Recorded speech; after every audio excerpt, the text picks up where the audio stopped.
Okie dokie. So anything you say now will be live to YouTube. The internets, yay! The interwebs. Oh, that means I should probably not stand up anymore. Correct. Able to see your wee. I will just hold my shirt down. Yes, apparently it's Friday on a Sunday. I don't know.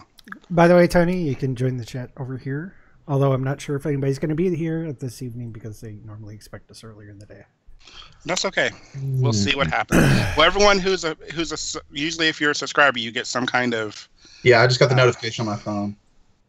Yeah, so they'll probably get something and be like, "Oh, what's that?" And you can go, "Oh, you're live. Okay, maybe we'll join up." Hell, live stream offline. Never mind. Yeah. Sometimes it takes a bit to put up. Yeah, when Gary was here in my dungeon last time, there was about a minute delay from when you all would be talking to when it would happen. Because I got to go back out in the other room and watch myself on the live stream. Yeah, isn't that weird? So I put in a security system at the house, and it can do the same thing. It records, and I can also stream. And it sucks when I'm trying to position the cameras just right to angle where I want it to angle, and I'll do it, and then I got to sit there and wait like a minute for it to catch up. Wait. Okay, now. Okay, so Doc is ready. You're here. Let me get back up a little bit. And then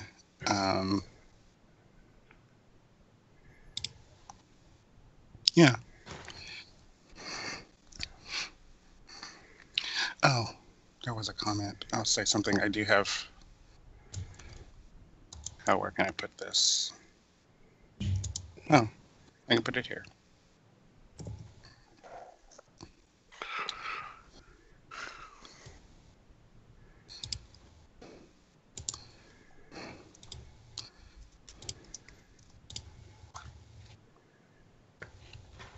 And Chester, you still have that song going through your head, don't you?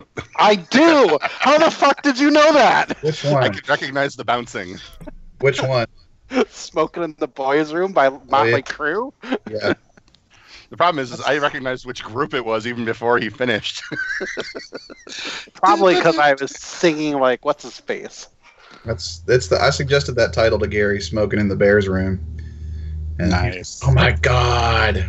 And so I think it's apropos.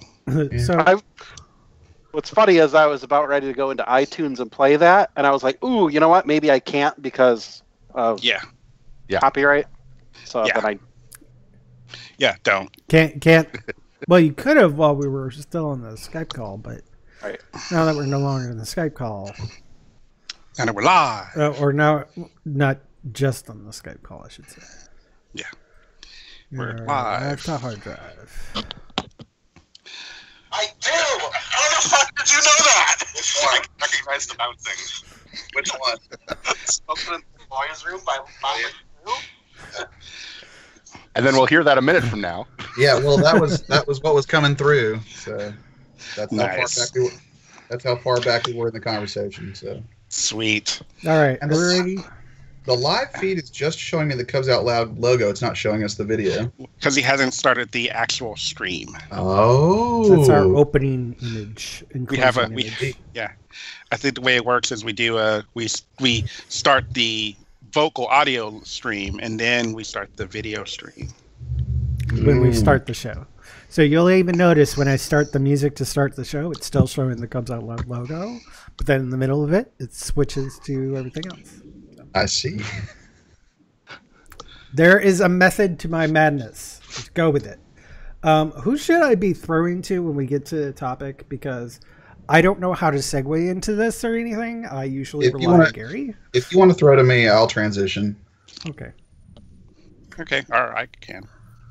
Or Damon can. Everyone can. We all can. We'll just all start talking. Everyone start talking at the same exact time. Yeah, that'll work. Okay. Perfect. I agree. Thanks, Damon. Fuck. Girls. You're both pretty. not to change the subject and shut you guys down, but I made the words fit. Nice. Ooh. Mm. Now if I can figure out how to get the damn thing to light up. And LED not strips. look weird on the thing. It not look, yeah. It has lights. It's just it always gets blown out, and then you can't read it. They just need to be dim lights. Maybe if it was somehow like reversed, or the letters were like it was just one big black thing, and then the letters were just white holes in it.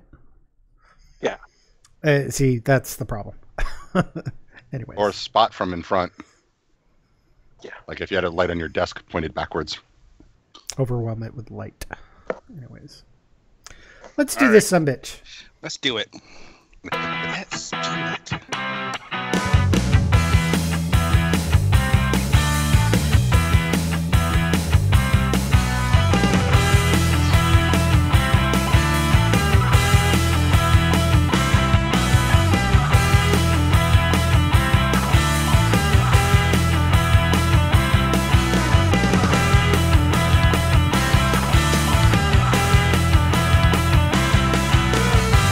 It's October 15th, 2017. I'm Jeff. Who's your bear? That's right. I am your bear. I'm Damon. And that makes me Chester. This room is a pigsty, and you're a dirty pig boy. And welcome to Cubs Out Loud, the Bear Podcast Adventure Terminal Length, episode number what episode number is it again? I told 436. 436. Professionals. I probably could have just looked at the tab. Anyways, we got a couple of guests with us. We have a returning returning guest Chess at the top, and on bottom we have Tony, aka Cubziz. Hello. Yay. That seems appropriate. Hey. There was a reason why I did the phrasing that way. Anyways. Aw. Let's no, I miss. I don't know what I'm doing tonight. It's nighttime. I always screw up night times. Anyways, we're doing this.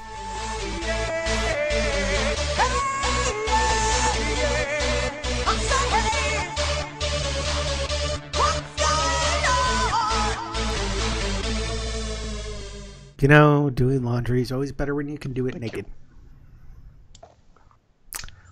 Fair. Fair. Yesterday, I got a growler message from a friend of mine who I hadn't seen in a while, Lee. He said, "Hey, I'm home alone for the entire weekend, all by myself. Would you like to come visit our new home?" Because he had moved since I had last seen him. And I go, No, it's not going to mess up. "By any chance, do you have a washing machine?" He says, "Yes." "Perfect. I can do it there, naked." And he's like, "Yes." So I went over to his- wait. So So did you use a? Is this Trick a of the laundromat? Yeah, did you use a trick of the laundromat? No, this was via Okay. Growler. He messaged me on Growler, and we were chatting on Growler. I was at home. He was at his home. We were chatting, and he says, "Did you want to come over? Come over and see our new place?" And I'm like, "Sure." "Do you have a washing machine? Like, I could bring some clothes?" He said, "Sure." And so I went over and immediately took off my clothes so I could. Do That sounds some like laundry. Trick as a laundromat. But is it okay? So wait. So was. I thought you meant I did. besides Did I get a doing the trick at the laundromat? Did anything else go on besides just doing the laundry and chatting? Oh And seeing the yes. I mean, we had to sit on the couch, and I happened to be naked. It was hot, so he was at least shirtless and eventually naked. And he showed me the guest bedroom. So you were naked before him? Well, he was washing his Fair clothes. enough. Yeah. Come on, guys, keep up. Yeah, once I got everything in the house, everything came off for me. He had already taken off his shirt. All he had was shorts on. I mean, And then those came off. eventually those came off. And then he showed you the guest bedroom. He showed me the guest bedroom. Got it. Done. I mean, Good. it started on the couch, went to the guest bedroom. bedroom. Got it. Then after the guest bedroom, we realized, oh, the washing machine must be done by now. So I actually did get all my clothes done, but I got a good portion. That's fine. It's fine. Everything's fine. Done. So we're okay. Okay for now. And then, of course, he had a reason to wash the sheets for his guest bedroom. There you go. Yeah. It worked out for everyone. Yeah. He's he's a really good cocksucker. Thanks. He also allowed me to watch on his CBS All Access Star Trek Discovery, so I was very appreciative of that.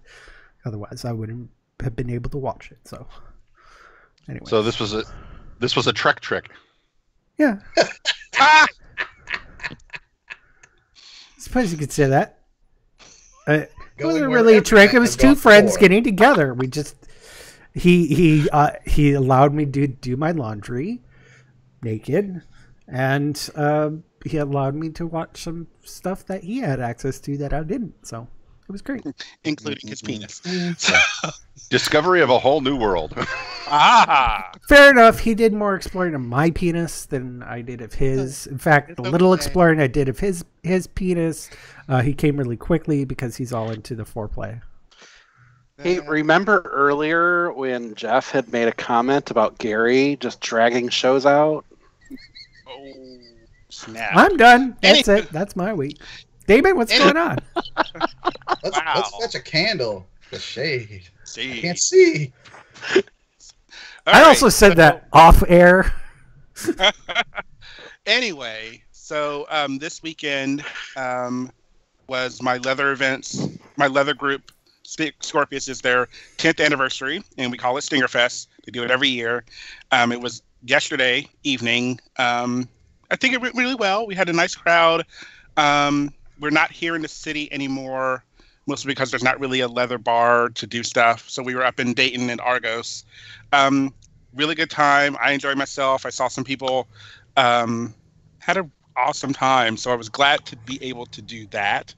The other thing it's just been, I'm preparing for a trip next week, and then in 2 weeks. Next week I'm going back to Louisville, down to Louisville to see my brother because he's getting married. Yay. And then the following weekend, I'll be leaving on Thursday after my birthday to go to Portland for a birthday present for myself. So I'm going to go to Portland, Oregon and visit friends I have up there and enjoy the Pacific Northwest. Eat lots of salmon. Are you going to see if you can get a visit from the guy you had a visit from last year? You don't remember, do you? Well, there are so many.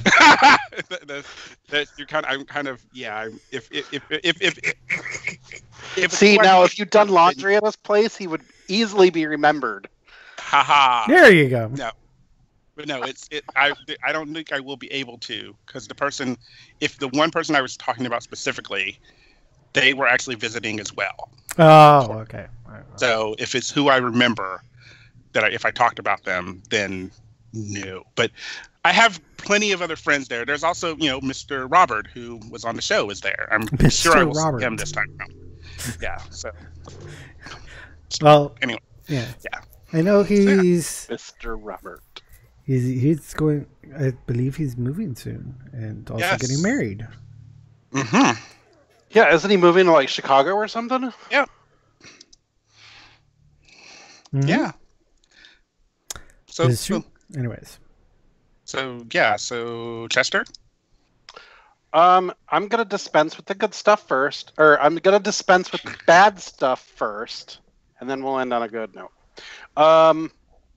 So, as everybody knows, my dog had been in a bad dog cone for the longest time. It's because he had this thing called a lick granuloma on his back paw. Aww. Mm-hmm.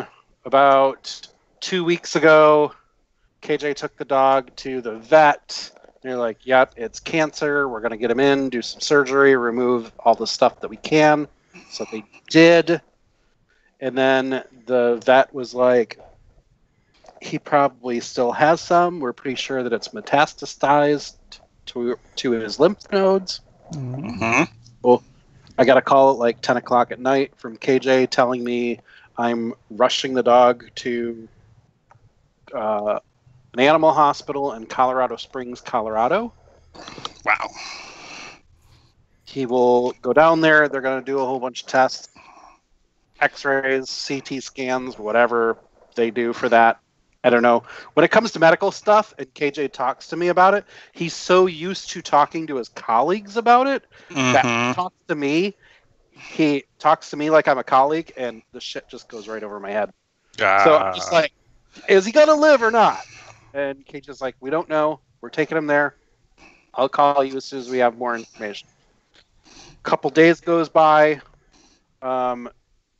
Finally, he called, and he's like, well, there's some good news and there's bad news. The bad news is he's going to stay in Colorado for the next month while he receives treatment. So unfortunately, he won't even be home. The good news is that it did not spread to any vital organs. So they're going to give him, and hopefully that he's going to be able to live for a few more years. When originally we thought like 3 months. So thank fuck for that, because that was really stressing me out last week. Good. Yay! So the good news, or not so sappy stuff, I guess. I've been playing a lot of board games this week. Mm-hmm. Well, Damon, you know that our friend Jason, who lives southwest Columbus, has gaming parties. We went over there on Thursday, had a gaming party over there. Yesterday, Evan and I met up with some friends here at a place called Tabletop Cafe, which is really fucking cool. I've never been to a place like this. You go in there, they don't like charge you when you walk in the door or anything. But what it is it's a cafe. They have, coffee. They have beer and wine for sale as well. They make some very basic hot foods.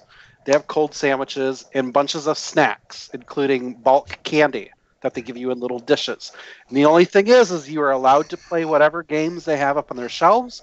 They also sell games, and their only caveat is spend $6 on snacks. We don't care what you buy, just spend $6, keep us open. So that's what we did. We all went in there. We got a couple drinks and some sandwiches, and we played a couple games, and it was a fun time. Awesome. And then did more gaming today.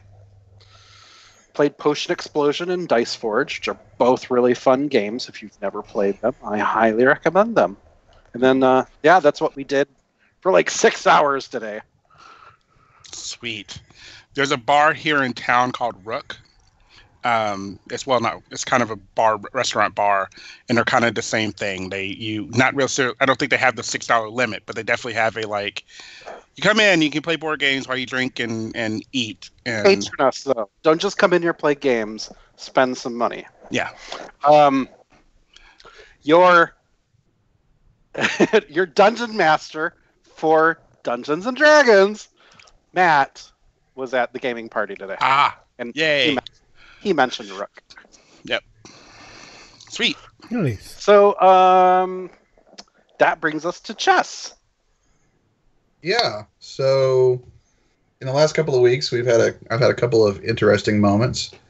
I got to go to GLLA 2 weeks ago. Sweet. That was really fun. It was very different for me than normal because always before I was just there kind of to attend and support my friends and commune with other leather folks. It's kind of a pansexual event, so it's a big mixed crowd. This year, I was one of the boot black judges, which I'd never judged at GLLA before. And even amongst like the schedule for judges, the boot black judges have a very demanding schedule. It's pretty packed because there's so much technical stuff involved in the boot blacks. there was only one contestant this year, but he still has to, score a requisite amount of points before he can, win the title and move on. And they tend to be pretty demanding because they're really trying to prepare contestants for international competition. Yeah. The one contestant this year is Ray. Yeah. On the show, everybody knows Ray. He was there as the Bluegrass Leather Pride boot black, and he did really, really well. I mean, just outstandingly well. He scored well on everything. He was super, super good doing his kind of meet and greet and charming people's pants off. Well, not really pants off, but and he was there pushing his message of body positivity and some mental health awareness kind of stuff. The body positivity, of course, meant that he was not wearing clothing or wearing very little clothing for big portions of the weekend. He did his fundraising basket was a Wizard of Oz theme, and at one point on stage in a full Dorothy getup with a dress and a super bedazzled, spangly ruby Chuck Taylors, which was awesome. And he did really well on all the technical stuff too. He'll be a good international contestant. He was awesome on stage. He really was. Like when he got the mic in his hands, he was just hilarious and poignant and powerful speaker. So he'll do a really good job. And he won, of course. He got all the points he needed to win. And so that was a lot of fun. Basically, I got to do that and smoke cigars outside, and that was a lot of what I got to do. The other thing of note, I guess, was probably that recently I ran into an interesting piece of leather history. It seems that what we believe is the vest and a bunch of the leather stuff that belonged to Robert Wesley, who I think was the first Mr. Kentucky Leather. He used to live in Ashland. He had died many years ago, and I think all of his stuff went to his partner, and then his partner moved to Louisville and took it all with him, and then he died, and it passed to someone else, and then it passed to someone else, and then yesterday at Frankfurt Pride, I ran into that person who said, "Hey, you're kind of into the leather community stuff, right?" And I was like, "Yeah, why?" And he's like, "I think I've got this stuff." And I'm like, "Well, I'll come over tonight and take a look at it." And when I got there, I was like, "Oh shit, this is like the crap mythology is made of. Like this is like super old stuff." And so it's a really cool vest. It's got all of his pins on it, and there's all this stuff. So I'm going to work with Miss Tammy, who actually runs Mr. Kentucky Leather, and we may see some of his old items heading up to the Leather Archive and Museum to be preserved, and some of the other ones may end up in like fundraising type situations. We'll see how that goes. The only other thing that's been kind of like really pressing it on my mind here at my home is fleas. Oh no! Wait. Fleas. No. All capital fleas, because when I was gone back in September, my husband opened the windows, and our cats love to sit in the windows. Oh. And I think they managed to catch fleas. And then when I got home, there's fleas in my house, and we thought we had taken care of them before, but they have come back roaring with a vengeance the last few days, and that has made things very uncomfortable here at my home. No. Thankfully, we have hardwood floors, so they're not on the carpets. But there's a lot of. I got to give my cats flea shampoo bath today, which is a lot. They so love that, don't they? I'm not too scratched up, which is good. But they don't like me very much right now, and so, fleas, fuck them. Agreed. I want to back up to you talking about discovering this gentleman's all of this leather gear. When you first started mentioning it, I thought you were going to talk about the vest. I think it was a vest that popped up on eBay, and it had a Hellfire Club patch on it. That's what I thought you were talking about, and then all of a sudden I realized, no, this is something completely different. So yeah, we keep an eye out for that sort of thing. There's actually a Facebook group called Reclaiming Our Leather History, and there are several folks who like watch eBay and other things like that, because that happens a lot when somebody passes, and their family gets a hold of stuff. They don't know what any of that shit is. Yeah. They don't know what the connections are, who might care about that stuff, and so it ends up in estate sales or like this stuff getting passed from person to person because nobody knows what to do with it. Yeah, and so I guess it's good that's fascinating. It really is fascinating to me from an anthropological standpoint. Yeah, it's really cool. I've got some pictures that I'll post on Facebook and elsewhere maybe here in the next little while of the vest, and also his sash, because he was Mr. Crossings Leather 1990. Wow. And then the next year like won Mr. Kentucky Leather, and who I think if I'm correct was the first Mr. Kentucky Leather, and then went on to IML. And so there was also art pieces. There was a 1991 IML poster in frame looking almost like it's brand new.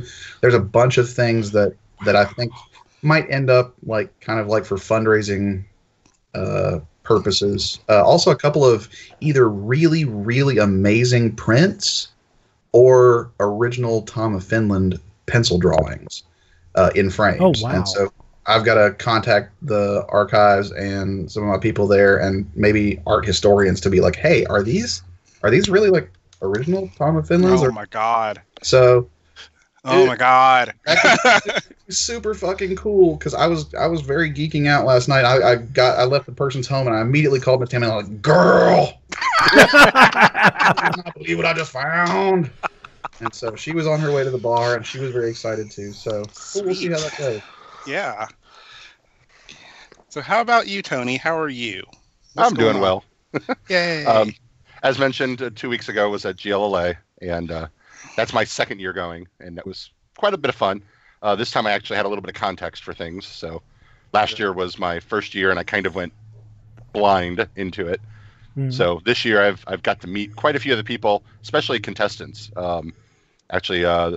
It was difficult on the master-slave route because I knew all three sets. So you can't really go up to them and go, I hope you win, because then you're saying that to the next group and the next group. So you can totally do it. Love your hair. Hope you win. Do your best. Hope you do your best. Yeah. I'm pulling for you, I think is what I said. Because that you can say to three people, and three sets of people, and it won't hurt anybody. But then last weekend was Mr. Midwest Leather here in St. Louis. Yeah. And so got to see a lot of the same folks that were there 2 weeks ago here in town. And then this week has been basically me fighting with sleep because I started a CPAP on Monday. Yay. So getting used to that. Always so. And how have you slept? Monday and Tuesday night, I slept pretty well. It's gotten worse since then because the mask is having troubles staying in place. It does that. Yeah, essentially the only way that I can keep the mask from not leaking is to sleep on my back, which is the worst way for me to sleep because that guarantees that the apnea is going to trip up. So, well, that's what the CPAP is for. Well, I know, but you don't want to go to the worst case scenario for the CPAP. Yeah. I guess you always have to be careful. Well, you'll figure it out. Tomorrow I go in for a refit, so we'll see if we can make it work better. Problem is I have a size 8 head, so there isn't a lot made in my size. You're used to getting custom stuff anyway. I don't even want to think about what a custom CPAP mask is.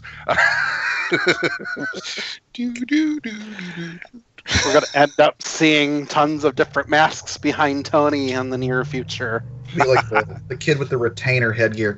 Yes, I got my retainer, man. Wait, let me take off my headgear. Oh, God. Okay. Okay, I'm done. So... And we joke all about this because we love each other. We do. All right, now we have this. Now, whoever thought we'd be doing commercials? I know I sure as heck didn't. Being that we're a smaller scale podcast, we don't have advertisers knocking down our door to give us money, and that's okay. which is why we want to take a moment and tell you about 2 really great ways you can support Cubs Out Loud. Over the past 9 years, COL has produced hundreds of audio episodes, and now we have matching video episodes for you to enjoy. This year, we introduced the new COL logo and launched our new merch store over at Zazzle.com/CubsOutLoud. Or you can also use the COL merchandise link on our podcast website to pull up the online store.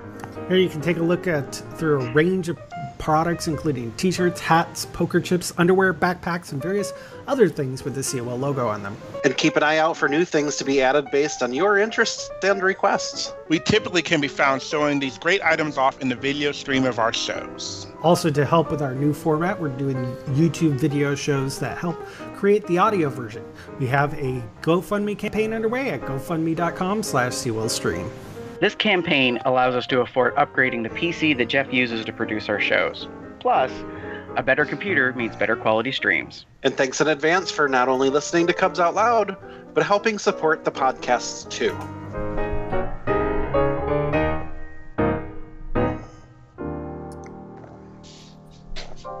So, the people on the call will have to watch the stream in about a minute, but I got my brand spanking new white sleeveless Cubs Out Loud t-shirt. Yay! And what I had just watched is my regular Texas orange one. So there are many different colors you can get for these things.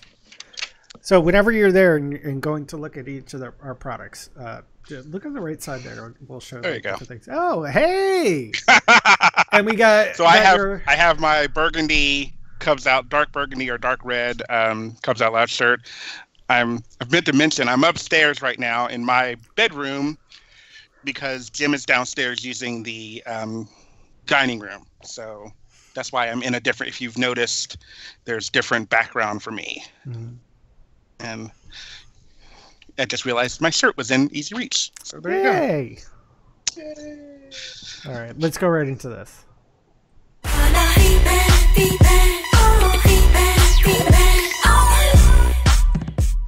Over on Facebook land, we have new likes from Brian Clark, Lee Yun, and Adiv Abramson. Tongue twister. Cool. Damon? And over on YouTube, we got a few new subscribers. We have Trey Gehring, someone named Chess Clark, I guess. I don't know. Who the fuck is that? I don't know.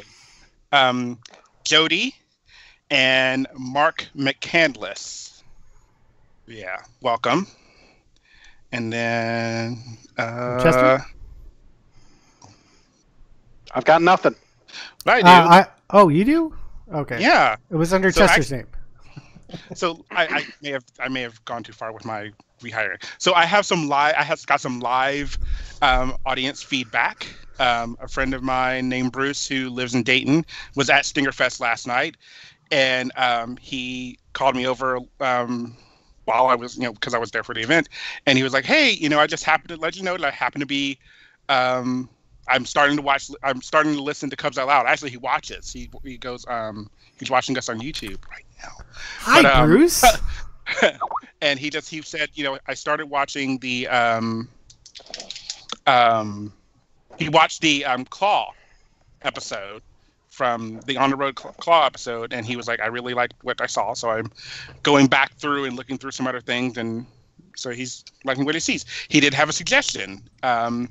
He suggested finding the Let's Talk About Sex and Let's Talk About Kinks and putting them on a playlist. Oh, that's probably a good idea. Yeah. I should do that. So something to maybe think about. So it's like, Jeff, get on that now. No, I'm not saying do that now. It was a good idea, and I figured I would pass it along. And now I did. Okay. And you're welcome.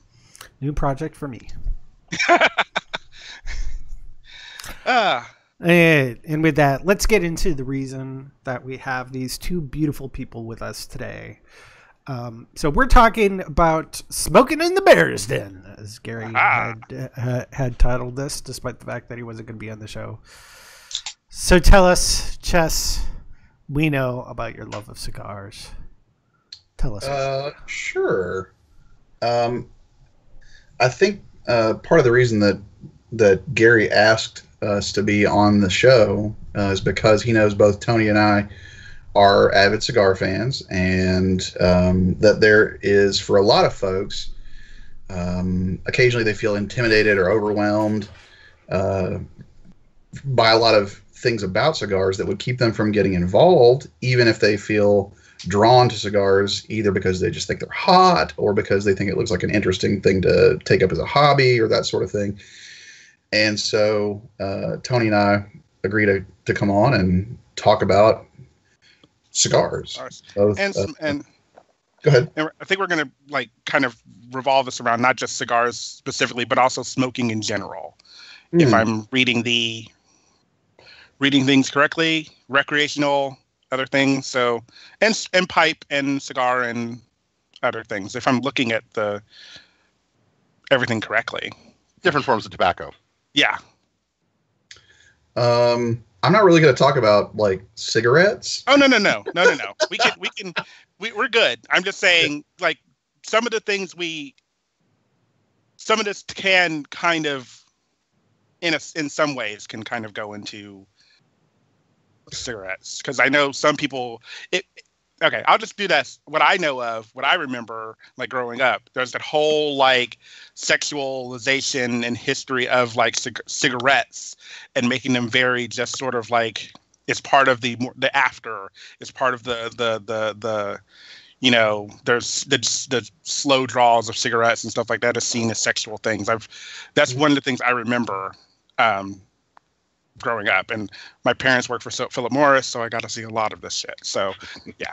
Yeah. So as a thing to say up front, I have a certain bias. Mm-hmm. I started smoking a pipe when I was 19, just because I have like my great grandpa used to smoke a pipe, and I really had some connection to it because I grew up on a farm where we grew tobacco. Aha. So that was my first stuff that I started smoking. But I also smoked cigars, not cigarettes, because, and here's my bias, I feel like whereas like you might call a cigar like it's like a steak, basically cigarettes are like the hot dog of the tobacco world. You take all the stems and seeds and lips and assholes and grind them up and my god, stuff them in a tube, and it's the hot dog. Nice. And you just eat it because you have a nicotine habit. Yeah. As opposed to well, and I'll add in here, not only that, when you get to cigarettes, you're usually looking for the person wants the nicotine. They want that habit. They need to do something right then, and it's a 5-10 minute thing. A cigar, you're going to be there for 45 minutes to an hour and a half. So it's an investment in time. Yeah. So for me, it's a relaxation, whereas I never got into cigarettes because to me that wasn't relaxing. That was pressure. It's an investment in time and taste and money. Yeah. Yeah. Because cigars and pipe tobacco is not cheap. Well, actually, pipe tobacco is pretty cheap comparatively. Yeah. So I mean, that's an investment in time because you have to learn how to do it properly. Right. Pipes are not cheap. No, pipes aren't. So I think today we were going to, at least at the first, we were going to talk about, we're pretty much going to focus mostly on cigar stuff today. And I think Tony was going to kind of talk generally about like some terminology, like different kinds of cigars, or like, you know, words you might hear about when talking about cigars that might help you understand what other people are talking about. Yeah. Basically, so you have on the different types, the thing to keep about with cigars is keep in mind that it's not just one type of tobacco. That's one thing where we talked about cigarettes, where there you're getting who knows what. You're getting tobacco fillers, things to add flavor. In cigars, you're usually getting a wrapper, which is one tobacco, and then inside you'll have anywhere from 1 to 9 different varieties of tobacco. So that will give you different flavors. A lot of cigars, depending on the size of them, you can get ones that are shorter, like a Rothschild versus a Toro.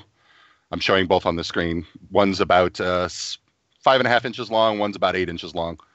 Okay. So while you're explaining this stuff, I'm going to have questions because even though I smoke cigars, I smoke what I like because I like certain ones. But yeah, you're talking about different size cigars. Okay, here's the first question. Does the size of the cigar matter? Does size matter? Length and Girth. yes. Length and girth. I was going to say radius, but you went there. So not only length and girth, but how hard it is. So how packed it is. Because you can get a cigar that's really, really packed, and it will take forever to get through because there's not a lot of airflow. Yes. Whereas you can get a short packed cigar that might last you an hour and a half, or you could get a long Toro that's going to last you 30 minutes and you're done. So there's different kinds of tobacco. You'll have to kind of experiment and figure out what you like. You can go with lighter shades, things like Connecticut's. That's usually a lighter wrapper. And then you can go to the things like Maduro, which are usually a heavy, oilier external wrapper. But a lot of times the wrapper doesn't tell you what's inside of it. Right. And just for clarification, like when he says Connecticut, that means a particular kind of wrapper. It's not a brand. It's a lighter colored leaf, and it has a slightly different flavor than the darker Maduro. Is it because they're made in Connecticut? Honestly, I don't know why they're called Connecticut. In that area? Unfortunately, I don't believe so. I don't think it is. I think it's maybe like a style of curing of that particular leaf. But it does produce a different flavor of the smoke, and so then you run into terminology of all different kinds of sizes. Like you get the little short guys that some are called nubs, and then there's another kind that are like called a short story. And they're usually little guys, like maybe 3, sometimes as much as 4 inches long. Then there's AOL inches, right? Yeah. And then you get things that are a little longer and thinner, like Churchills, or you get some that are have a little more girth to them. In cigar terms, you're usually talking about ring size. That's what people will describe them as. So you can get some that are like they'll be about a 40. Then you get like also the really, really big ones that'll be about 80. So when you see those really, really big fat ones that people have, those are like 70s or 80s. And then there's some that are more middle of the road, like Toros and Churchills, which run in the 50 area. So as far as like how size matters, not just the length of the smoke, but also you got to keep in mind that for a longer cigar, the smoke and the heat travels through more leaf before it gets to you. So it's usually it's filtering out some of the smoke, and so the front end of it has a lighter flavor, and then as you get further and further back on the cigar, you get a stronger, fuller flavor. Well, and actually to that, that was the reason why I was mentioning different tobaccos, because some of the cigar makers know that will happen, and so they'll actually put the lighter stuff up front, or they'll put the heavier stuff up front, so you get a punch. And a lot of times you'll hear referred to as thirds. So the first third is usually the lighter or the heavier. It's the main flavor that you're going to get initially. Mm-hmm. Then the second third is going to be the first third, a little bit of leftover from it, plus whatever's there. And then the last third, I usually can't get through that because that makes it really strong usually. I tend to be a middle or medium guy. See, that's funny that you're bringing this up. I never knew that. And I always, on almost every cigar I've ever smoked, I'm good for like the first half or so. Yep. Then towards the back half of it, I'm just like, I can't do this anymore. It's too... There's always lots of really good flavor up front, which I enjoy. And then towards the back, it just tastes like an ashtray. And I just assumed that was just because I was smoking it for a really long time. And I like burned out all the flavor. But now that you're bringing it up and saying this, okay, that makes a hell of a lot more sense now. Yeah, because literally everything you smoked first got filtered through what you're going to smoke second. Okay. So it concentrates the flavor, and so the size matters where that's concerned. Also, you got to think about with the bigger ring gauge, you're simply burning more tobacco. So there's going to be, generally for bigger ring gauge cigars, there's going to be you're not going to find a lot of light flavors in the really big ones, because just by the nature of it, you're going to get more smoke, more tobacco's burning, more flavor. So. Well, and also it depends on what you're buying as well, because depending on the company, they, like, for example, my brother, he also smokes cigars. He gave me one that I have not had yet, but it uses 9 different tobacco leaves inside. The first third is 3, the second third is another 3, and the third is the last 3. Completely different flavors. At the beginning, it's spicy. In the middle, it's creamy. And then at the end, it's kind of a mellow flavor. Interesting. But they've designed it that way. So they put the time and investment in to make it that way. As a result, it's a lot more expensive than the average stuff I smoke, which is fairly the same all the way through. Cool. So where do you get your cigars, Tony? I get them mostly online. Now, don't do what I do, which is start buying hundreds of them. Mainly because storage of them becomes a big issue at that point. I would say for most folks who are either getting started or only handling a couple, find a local shop that does cigars. That's a good way to get started, because then you don't have to hold on to storing them very much. You go and buy them before you use them, so you're not sticking around. One of the worst stories I heard, a friend of mine here in town, I'm kind of their pusher for cigars. They come to me when they want a cigar, because they had the experience of they were given a cigar and they went and put it in the refrigerator. And the refrigerator, it's designed to pull the moisture out of everything. So it destroyed the cigar. It basically took all of the moisture out of the cigar. And you really want to keep cigars in like the 70% humidity range. So it just destroyed that cigar, and they had a horrible smoke. And then I gave them one, which was beautifully, I kept it at the right humidity level, and it smoked perfectly for them. So then they started asking a billion questions for me. Okay, cool. So you can do online. There are different shops online that you can purchase from. There's also auctions that you can win. That's what I do a lot of. I buy different flavors because I'm still figuring out what flavors I like. I bought some. I won in an auction. Actually, Brady's auction. I won a couple of... It's kind of cool. I don't know what I'm going to do with it, because I am definitely not a smoker. So, but he had a whole bunch of stuff, and I know Jim's brother, or Jim's uncle, smoked some, and we had just had dinner with them, and I was like, oh, it sounds like a really great idea. And I noticed that he was using a lighter, like a regular lighter, to light them. And I was like, oh, I don't know how I feel about that. And so it had a lighter and it looks like a cutter as well in there. And I was like, that may be a good idea to maybe give to him. I don't think I'm going to give him the cigars, obviously, because I think I don't know when I'm going to see him again. Yeah. But I don't think they'll last that long. Okay, so that's a good question. How long would a cigar last even in a humidor or what have you? Done properly, they can last decades. Okay. If you keep them at the right humidity. And actually, some of the brands, not all of them, get better with age because the flavor changes. Okay. It's kind of... So, for example, my humidor that I use is called a frigidor because it's a wine cooler that's been converted into a humidor. But much the same concept of why you would store wine for decades is the same as why you would store cigars for decades.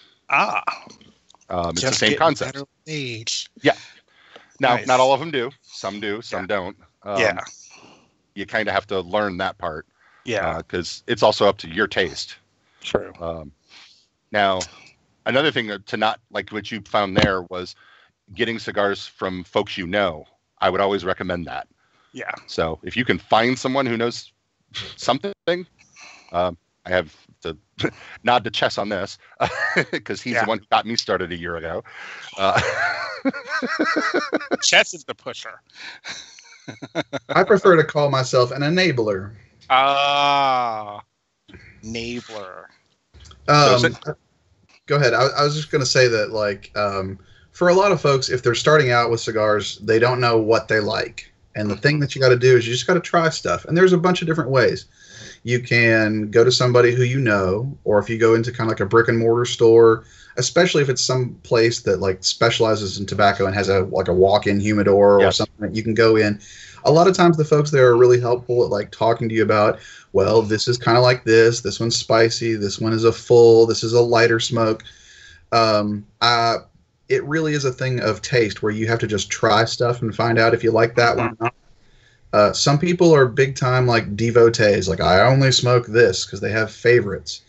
Whereas I tend to be a more ecumenical smoker. Like I tend to smoke a lot of full-bodied stuff, but I will try most anything. Like I do have some favorites that I go to, but one of the good ways, and Tony's done this a lot, is for those like auctions or sometimes online, you'll find retailers who are trying to get rid of stock, and they'll put together these samplers that will have 5 or 10 different brands and types of cigars in a pack that you can get. Like I think I got one not too long ago that was about $30 for 10 cigars. So that's about $3 a cigar, which is cheaper than you're going to find in most brick and mortar stores. And so making a couple purchases like that, and then like individually like looking up each cigar, like look at the band on it and look it up and see some reviews online. They'll tell you, oh, this is a lighter, this is a darker, this is whatever. And that'll help you kind of like go like, oh, I really liked that one. How do I talk about that one? How do I describe that to someone else? And you can kind of read the reviews and see how people talk about that particular cigar and kind of figure out what you like. It's like soda. You're like, you got to try them and be like, yeah, I like Mountain Dew. No, I don't like Dr. Pepper or whatever. Yeah. Your tastes might actually be. And that's where the cigar shops are handy as well, because if you know that you liked something that was milder before, you can go into them and say, hey, I've had this one before. Can you suggest something that's close to it? Not everybody has, like at home, I carry a whole bunch of different types because I'm still figuring out my own tastes. But as a result, I tend to recommend for other people, but not everybody has the supply that I do. But there's a lot of times where I've given that type of advice for somebody that's come to me and said, hey, I want to try something. Well, here's a lighter one, or here's a darker or fuller one, etc. Now, Chess, for you probably want to get into, since you use the box humidors. Yeah, as far as like storage at home, like I have like just kind of a box. It's maybe about a foot deep and about 15 inches wide. It's not perfectly airtight, but they're usually made of cedar or some similar wood, and you got to keep something in there that kind of maintains the humidity. And there's a couple of different things you can find. These like little crystal things. Little tubes that have like water-filled crystals that help regulate the humidity. There are little kind of like packets that you can use. In a pinch, you can do things like take like a paper towel and fold it over a few times and get it wet and put it inside a plastic bag and leave the bag not all the way zip-locked all the way closed, and just put that in the bottom, have it wrung out, but it keeps the humidity at a more constant for the airtight. I've seen it in like, I've got some before I had real humidors, I used a piece of Tupperware essentially, just because it was airtight and held in the humidity. So it doesn't have to be super fancy. You'll find some that have like the little hygrometer like built in, either a digital one or a little meter on it that kind of shows what the humidity is inside the humidor. And then you can go from there all the way up to like larger scale stuff like what Tony has with the converted fridge. So it doesn't have to be super fancy, but generally if you don't, your cigar is going to dry out. And so when you light it, it's just going to go up as, it's just going to burn, and it'll burn really fast. And it'll probably be a really unpleasant smoke. Or the opposite. If it gets too humid, yes, and it can mold. And that's actually a worse thing to happen. Oh, God. Because now you're smoking the mold that is, of course, burning now. And that doesn't sound pleasant at all. I have inadvertently smoked a moldy cigar. It's not pleasant. No. Yeah. That does not. Yeah. Yeah. I was going to say on the Tupperware, I would recommend if you're doing the Tupperware type thing to use those packs that we were talking about. I believe that because those are usually a specific humidity level, you can guarantee of where your humidity is at with those. Yeah. So in the past, 2 months now, I've traveled twice using those to give away cigars to organizations because it's convenient. I've used cereal containers, the kind you put your cornflakes in. Because they're convenient. Yeah. And so usually, depending on the cigars that you've got, usually are in the neighborhood of about 70% humidity is what you're looking for. 69, 72, somewhere in that general vicinity. Which if you live in a very humid area, it may not be that big of a deal, and you don't have to spend too much work on it. But if you live, especially in colder climates, like Tony said, the cold will take the moisture out of the air. Or if it's wintertime, you need to kind of watch.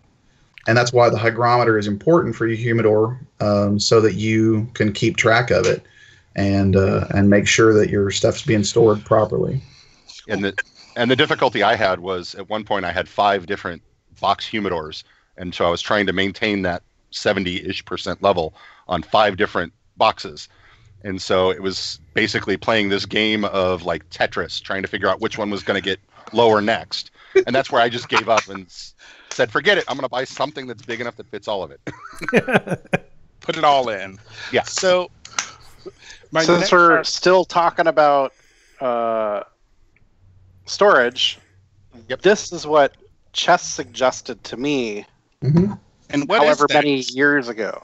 This is called a cigar caddy. Okay. CADDY. One of the brands. Yeah, it's one of the brands. There are several brands that I'm pretty sure they all use the same exact case. But Chess suggested that I get this like 3 years ago. And what I like about this particular case is I can put my cigars in it. And while it's not in here right now, it has room for my shit. It has room for my cutter and my lighter, even if I've got 4 or 5 cigars in here. Which you did. I think now is the topic on handling cigars. No. So for those listening and you actually can't see what I'm showing, it's a hard plastic case that's airtight and waterproof. It has foam on both the lid and the bottom, and barrels are cut out on both sides of it, so you can just put your cigars in there, close it, and they'll be kept protected. Yeah. Sure.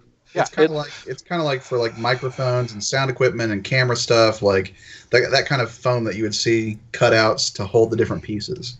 Right, and this particular case has been retrofitted with a different type of foam to hold cigars. That's why I said these types of cases, I don't want to say it's made for cigars, but because they've changed out the foam, now it is.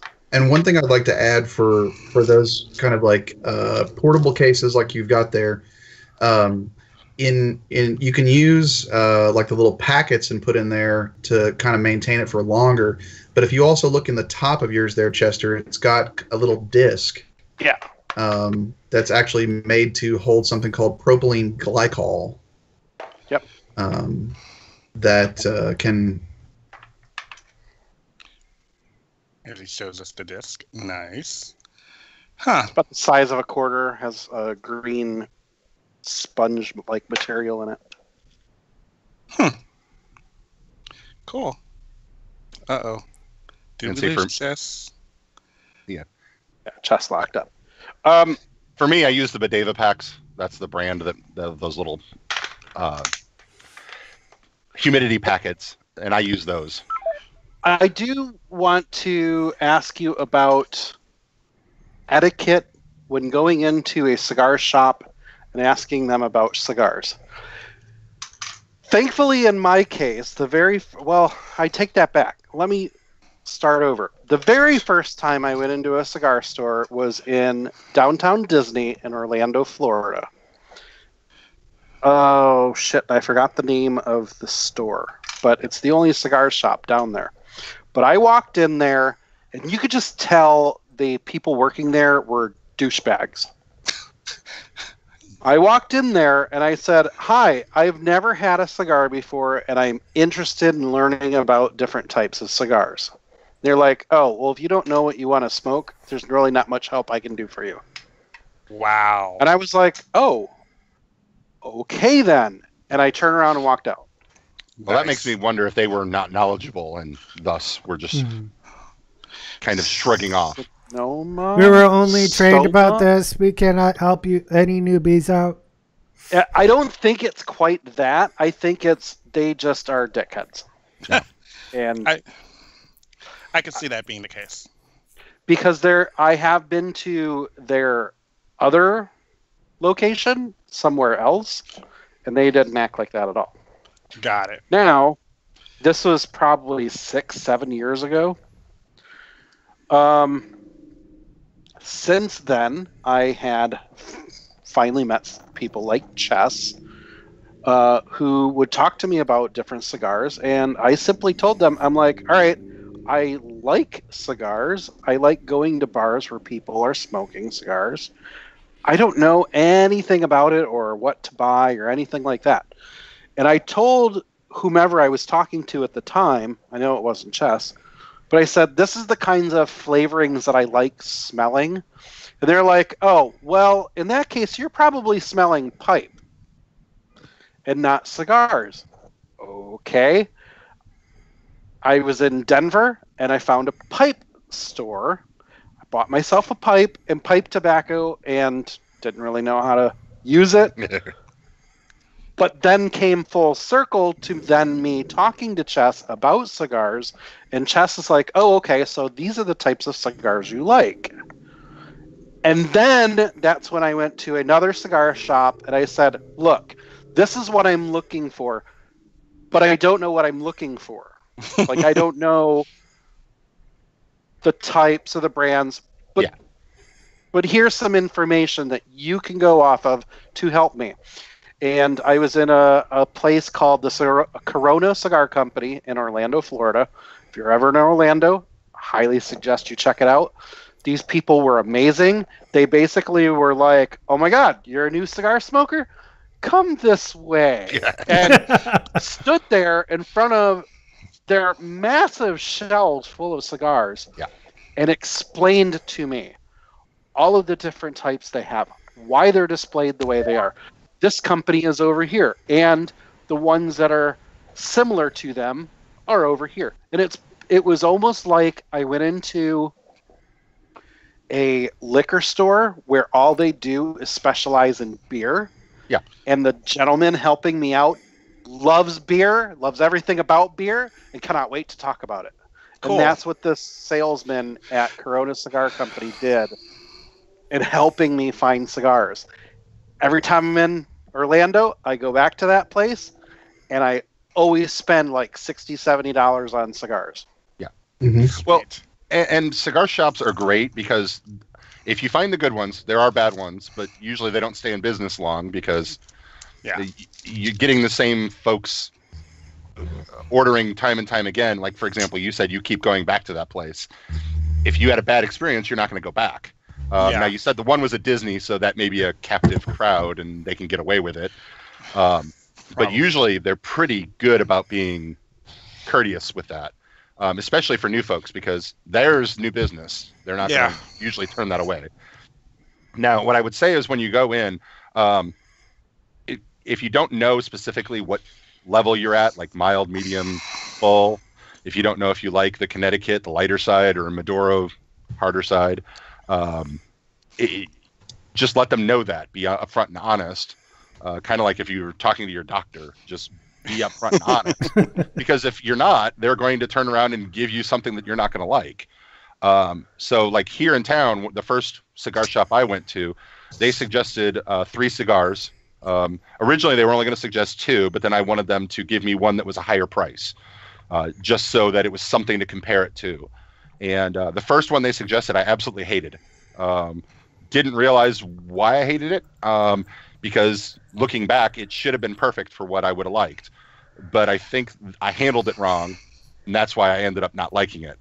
But of the other two, one of them I absolutely loved, and the other one I also hated. So, but I came out of that experience knowing, okay, I kind of liked this cigar. So the next time you go in, you tell them, hey, I liked these. I don't know if it was Chess or somebody else that recommended taking pictures of the bands on your cell phone. Okay. Take a picture of the band on the cell phone, so the next time you go to the place, you can actually show them the band, and they can tell you, oh, you had this, and they can recommend something similar. So there are apps on both Android and iPhone that you can input your cigar selections and your inventory. Yeah, I have one. What is it called? Where is it? The one I have is Cigar Scanner. Yeah, that's what I have.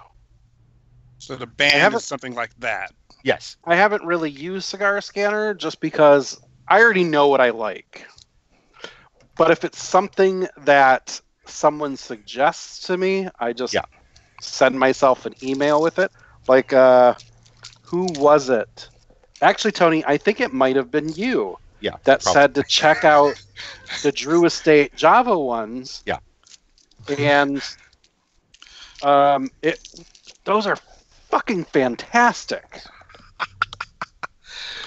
See, whereas I don't like them. Well, if you happen to have any extra. I don't at the moment. I do have an acid that was given to me, but I haven't had that yet. There's different. For example, I don't like the flavors added, but you do. I do. Acids are my go-to cigar. Like Chess, you said earlier. I forgot what you called them. You said a word, saying somebody that only sticks with like one kind. Favorites, yeah. Yeah. Favorites. If I go into a cigar shop and the cigar owner or the clerk asks me what I smoke, acid. And then from there, they are able to branch out, because if they know that's my favorite, they can then tailor other things around it. Yeah. It's like when you go into a place and you're like, I really like Mountain Dew, and they're like, well, we have Mellow Yellow. You know, it's just the similarity. It's possible, yeah. It's similar, but it's not the same thing.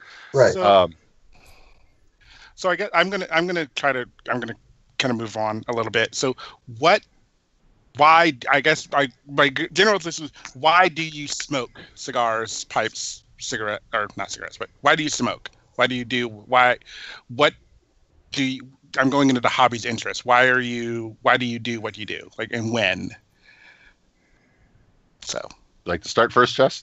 Well, sure. I smoke generally as kind of it's a relaxation sort of thing. Okay. Be the same sort of reason that I would sit down with a glass of bourbon and just kind of chill out.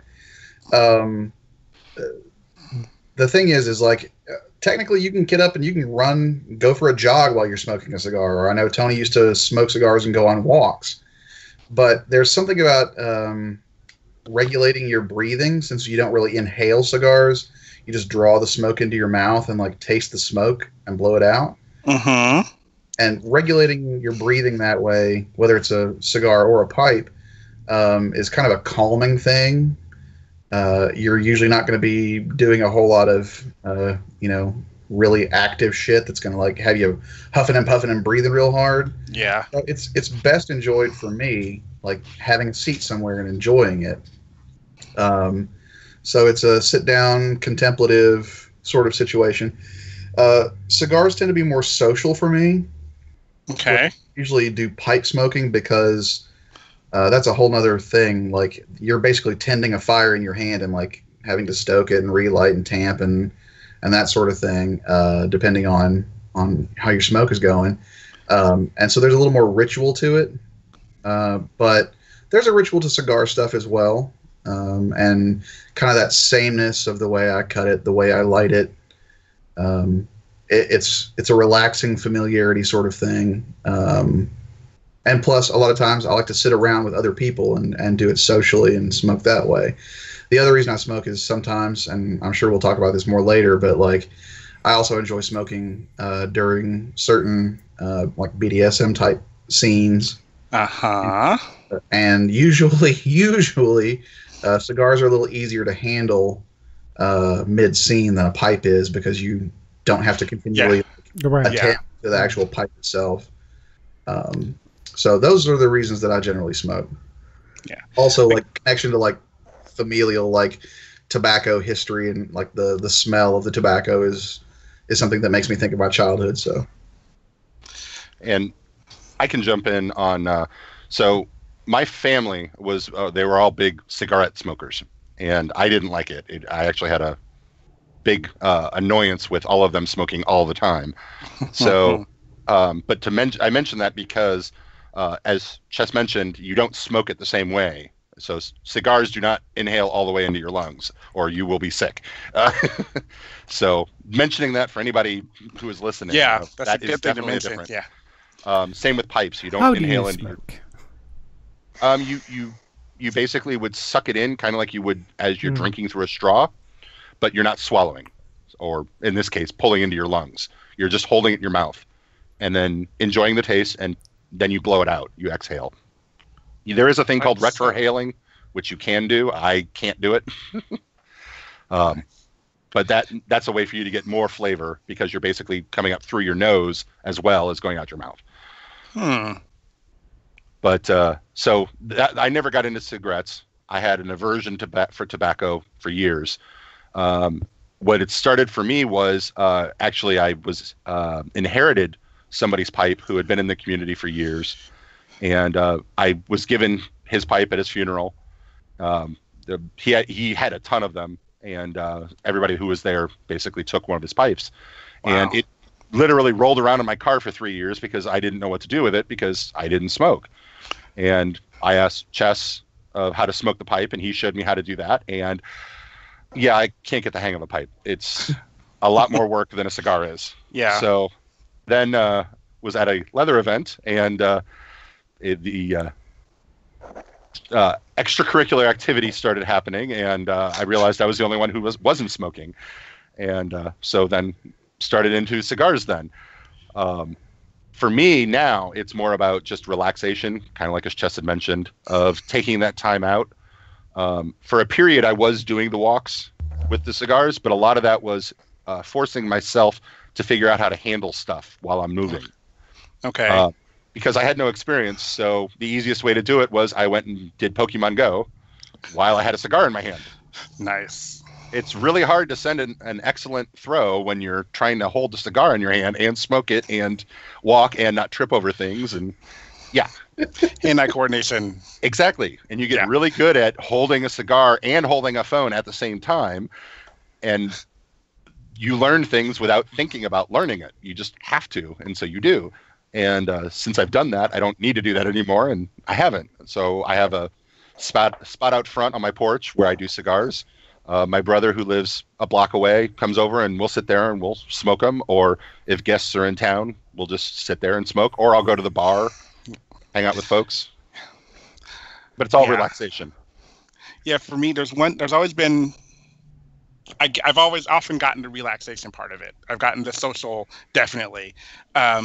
One of the things, if I ever need to find Chess, if I'm at an event or something, 9 times out of 10, or Miss Tammy, I usually can find them at the cigar area or something along those lines. Like usually, unless they're off doing something else. Not all the time, but part of the thing for me is the reason I end up outside smoking is usually because indoors, especially at bars, is too loud for me. Mm-hmm. It's hard to talk in a bar. Yeah. It's easier to talk outside where it's a little quieter, and so it just becomes a convenient thing to be doing while I'm chatting with folks. And so, likewise, it allows people to flow around, and you get to crowd watch because it's an investment in time. You're going to be there for an hour.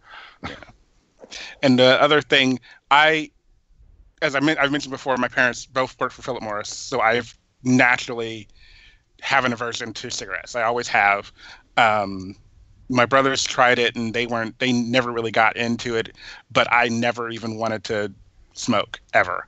But on the flip of that, I can stand in a cigar area or a pipe area and not have that feeling of grossness. Because the problem I always had with cigarettes is that it just kind of like sits there and then it's on you. And when you leave that area, you still smell like it.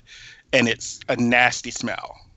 Whereas I've gone to cigar areas, smoking areas, and yeah, like the scent is always so different, and it doesn't always sit. I mean, if I were like smoking a bunch of them or smoked for a long time and was actually there drawing from it for a while, I probably would have the scent there, but it wouldn't be. I don't think it's not nearly.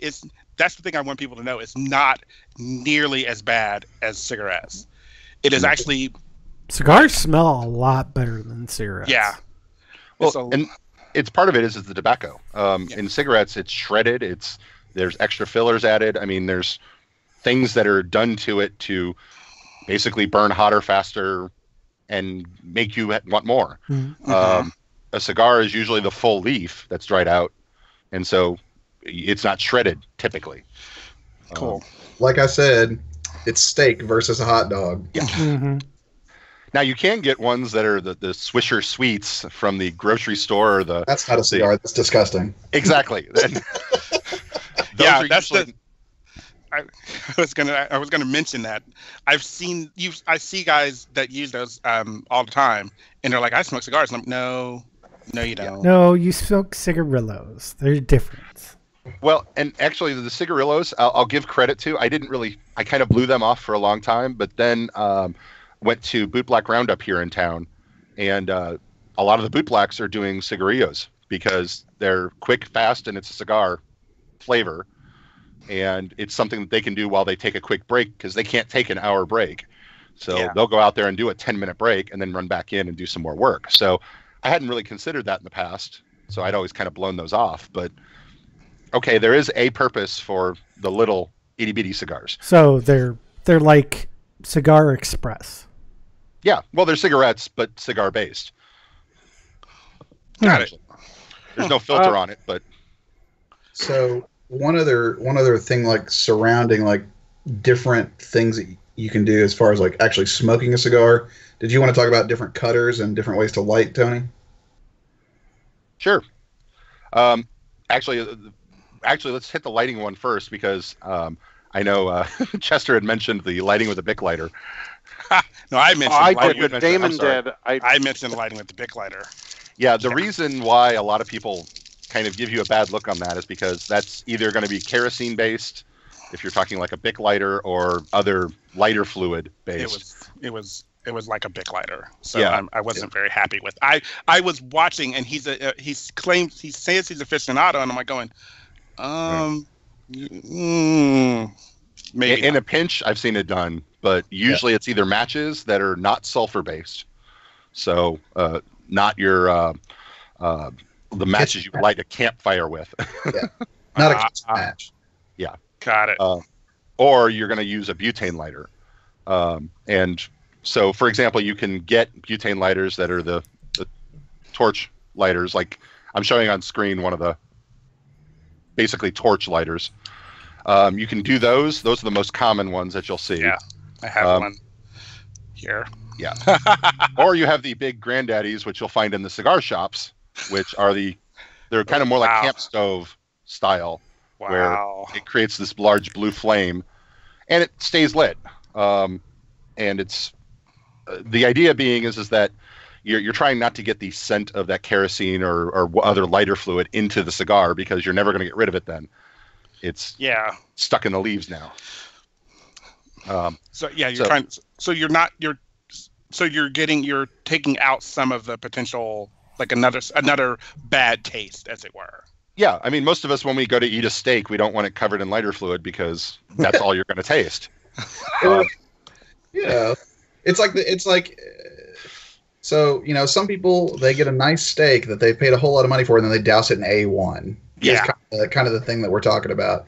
It's still edible. You can still enjoy it and eat it, but you're going to miss some of the flavor because it's going to be covered up with something else. Got it.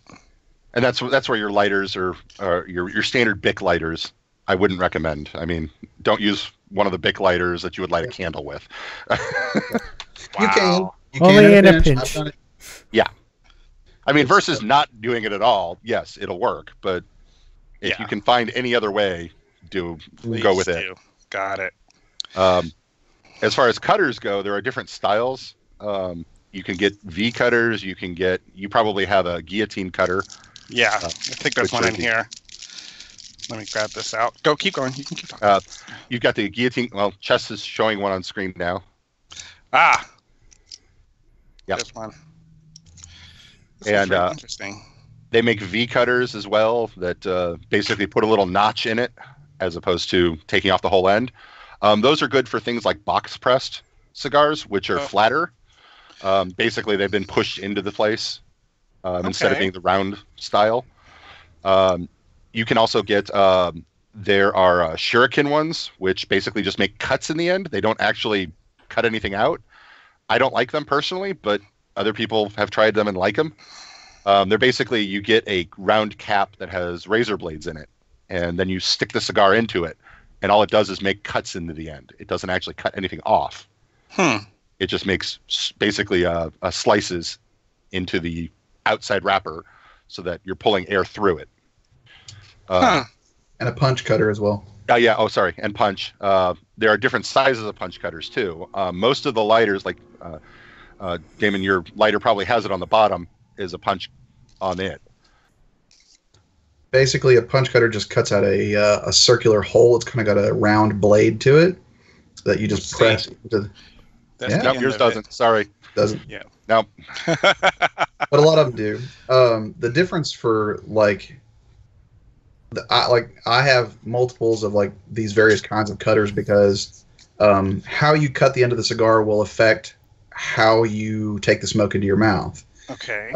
For something like a guillotine cutter, you're cutting off pretty much most of the whole end of the cigar, and so there's a big wide hole that's funneling the smoke into your mouth, and so you're getting while you're getting a certain amount of the smoke, it's spread out, and so the flavor when it hits your tongue is going to be more spread out and lighter. If you use something like a V or if you use a punch cutter, there's a tighter hole, and so all that smoke gets concentrated down into that smaller hole so that when it hits your tongue, the place where it hits is a smaller area, and so it's more concentrated and it tends to be a more intense flavor at that point. Yeah. And if you're somebody that is into those like smaller openings to be able to try and concentrate that, you're probably also a big fan of torpedoes, which actually come down to a tip. And so then you can choose at what point how large you want the opening to be. That's the advantage of torpedoes as far as a style of cigar. They kind of come down into like a cone shape. Yeah. And so you'd use like a guillotine cutter to cut it off at whatever distance in the cone, whatever size hole you want for it to be funneling down into. Yeah. And having said that, be careful with the guillotine cutters. Don't cut too far up because you don't want to cut the entire tip of it off because then the cigar actually will start unwrapping on you. Yeah. Oh. So good to know. Only take off as little as you can to get to the size you want. Don't. Just a tip. Yeah. Or you can also go nuts and get the huge industrial sized ones that I'm holding up here. These actually have blades on the inside. I'm kind of trying to show them that cut through, and you can get your choice of whether you want a V cut or a guillotine or whatever. And they have different size holes for different size cigars. Huh. So, just put the cigar in there and chop. Yep. And these you'll find more in a cigar shop because you can quickly do it and get what you need and get out of the way so they can serve the next customer. Yeah, and I carry around multiple cutters because I like different styles of cigars.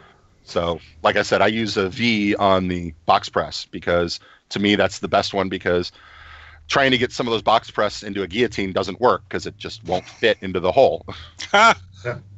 Square peg, round hole. Yep. One other thing that I was just gonna because I find myself smoking in all kinds of situations, and sometimes I don't have a cutter that I want to use. For anybody who carries a knife in their pocket, that sort of thing, you can actually use a knife to carefully cut that V-shape wedge out of the end of a cigar and get basically what amounts to a V cut with just careful use of like a pocket knife. Yeah. Always be careful. What I was mentioning was at the end of the lighter, there's a punch on the end of my lighter here. And it's basically just a little notch. Doesn't go down very deep, but it's just enough to make an incision and pull a little bit of the tip out, so that then you have a hole to pull that air through. And that's what's nice about some of the lighters, is they actually include that. So if you forget it, you have it. One other thing that is a common thing that folks run into and maybe get worried about when they first start smoking a cigar is occasionally you will start smoking and it will seem like one side of your cigar is smoking along fine and then the other side is like not burning. And so you get this kind of weird diagonal thing, little canoe kind of action going on. That's usually due to the way that the leaves were packed inside the wrapper. It's just a matter of airflow, or if you didn't get a good light on one side when you were first lighting the cigar. One trick that I'll often use is I'll wet my finger and I'll rub it on the side of the cigar right at the edge where it's burning too fast to kind of slow that side down and let the other side catch up. Maybe give it a little more fire to help even it out. So for folks who are just smoking their first or early on in their cigar smoking, don't freak out about it. It happens. It happens to me, and I've been smoking for years. Yeah. You just kind of roll with it, and it's usually not you. It's usually the cigar. Yeah, and a tip I got from back at the Boot Black event was actually, if you have it that's burning slightly at an angle, put that part that is not burning towards the bottom. Yeah, because it burns upward. Well, actually, the way the gravity causes it to sit down on the bottom. So yeah, basically it. For me, I'm lazy. I just tend to put more fire to it. Well, I can sit there and I can rotate it for hours, or I can just put another hit of the lighter to it, and I'm back in good working order. Sweet. One thing that I would also, as far as like as you're smoking, one tip that somebody kind of shared with me that I've found to be pretty helpful is, so especially if you're a cigarette smoker, or if you smoke cigarettes, or if you've watched people smoke cigarettes, there's that constant like nervous flicking of the ash, rather than letting like a buildup of ash on the front of your cigar. Try not to, if you can, constantly flick the ash off, because if you do, what that ash does is it actually insulates and helps hold in some of the heat right there at the cherry of the cigar, and that will also help even the burn. But if you keep flicking, you're just exposing more oxygen to the side that's already burning too quickly.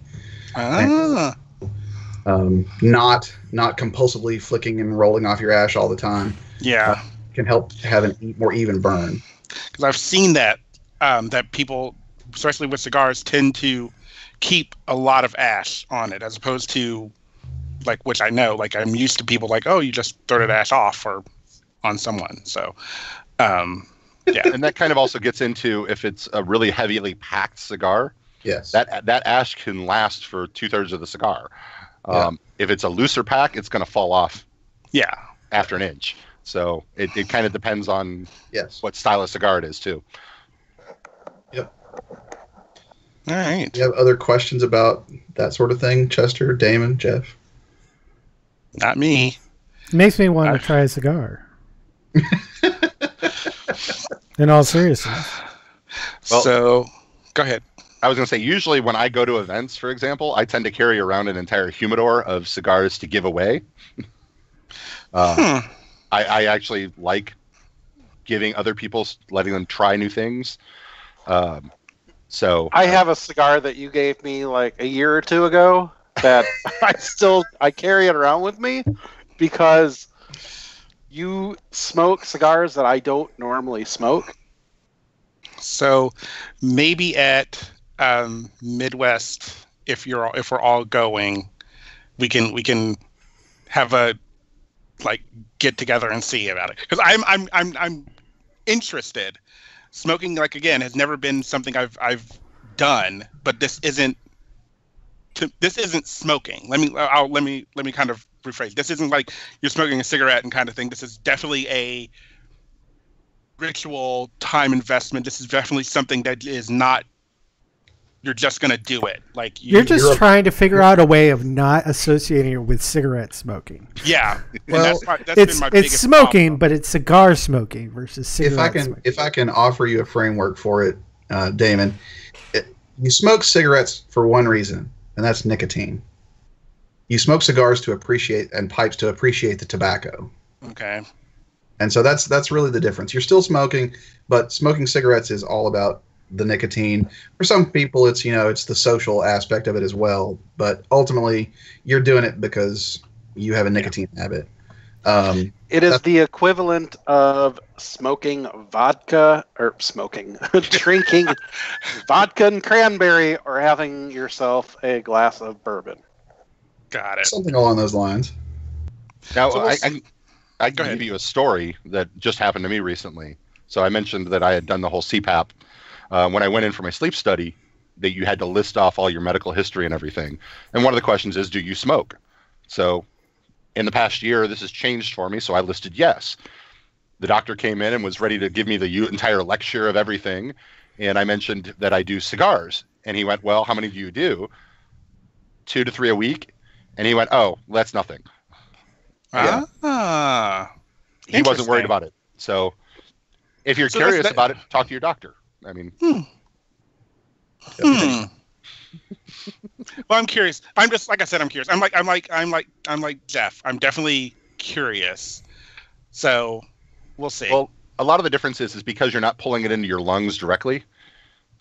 You're just getting it in your mouth. I mean, some is going to go into your lungs naturally. It's going to happen, but for the most part, you're not focusing it. That's not the purpose. Right. The purpose is just to taste it, and then you're exhaling it. So it doesn't have quite as much of a potential damage as it would if you were inhaling it directly. Now, if you do inhale a cigar directly, there are people who do it. Most people will get very sick from it because, yeah, it's a bit much. I think that's what happened with me the first time I tried a cigar a long time ago, and it was probably because I'd been used to cigarette smoking. So yeah, exactly. That's usually the number one problem that cigarette smokers have doing cigars is instinct. They want to draw it all the way into their lungs, and fighting that, especially somebody that does both. Yeah.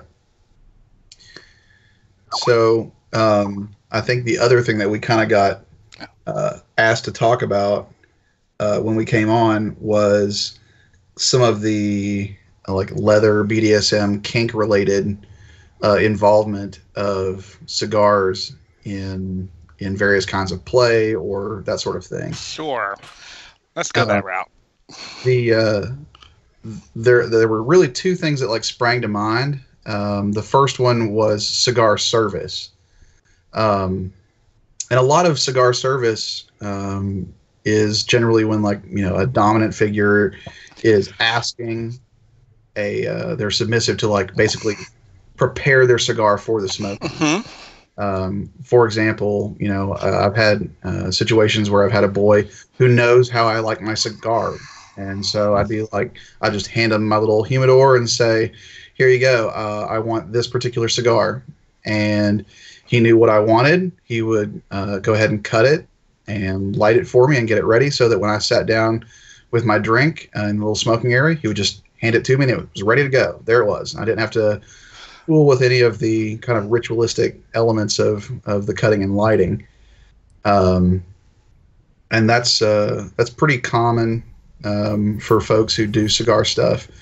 Sometimes they'll hold the ashtray. Sometimes they'll the ashtray. Sometimes they'll be the ashtray. I was going to get to that in just a little bit. Sorry. Most of the stuff that we talked about in terms of like, knowing how somebody wants their cut, and if you don't, and you want to be a cigar service boy or something along those lines, is to ask them, which cut do you prefer? Which cigar do you prefer? Which one do you want? How do you? Sometimes if you don't know, ask whether they want it lit with, if they've got a torch, there to do it, or if they want it with a match. So knowing some of those things up front is important, and if you're going to be serving, to ask those kinds of questions. Those are really the kind of key things.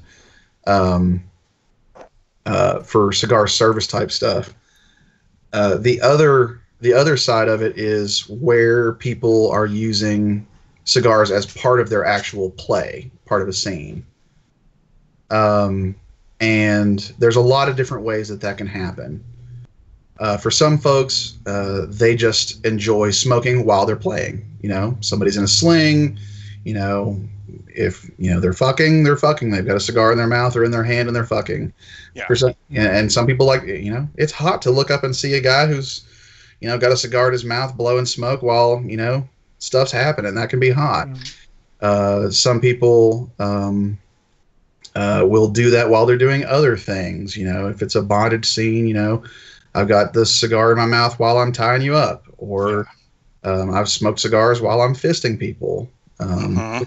Which let me tell you, you want to talk about having to like juggle wet hand, dry hand. That's it's when the skills that Food Network taught you about wet hand, dry hand come into. Nice. That is awesome. I would have never thought of that until now. Oh my god. So Thanksgiving's going to be fun for you. Anyway. So there's that whole fetish element. Some people just they want to get on their knees between the legs of somebody who's got a cigar in their mouth and giving them head and that sort of thing. That can also be something that stems from a scene that starts with that service element, where you prepare the cigar and you hand it off to whatever dominant figure, sir or daddy or whoever, and then you're like, you smoke on that, I'll smoke on this. Oh, yeah. So I think we've all seen. I've definitely seen in like Porto's. I'll use Steve Tip-Pick Hurley as an example. I've seen him often smoking cigars in play, even though the scene isn't necessarily a dom sub scene. He's usually has one kind of dangling, or he's smoking one. I'll just say it. It's kind of phallic, obviously. Yeah.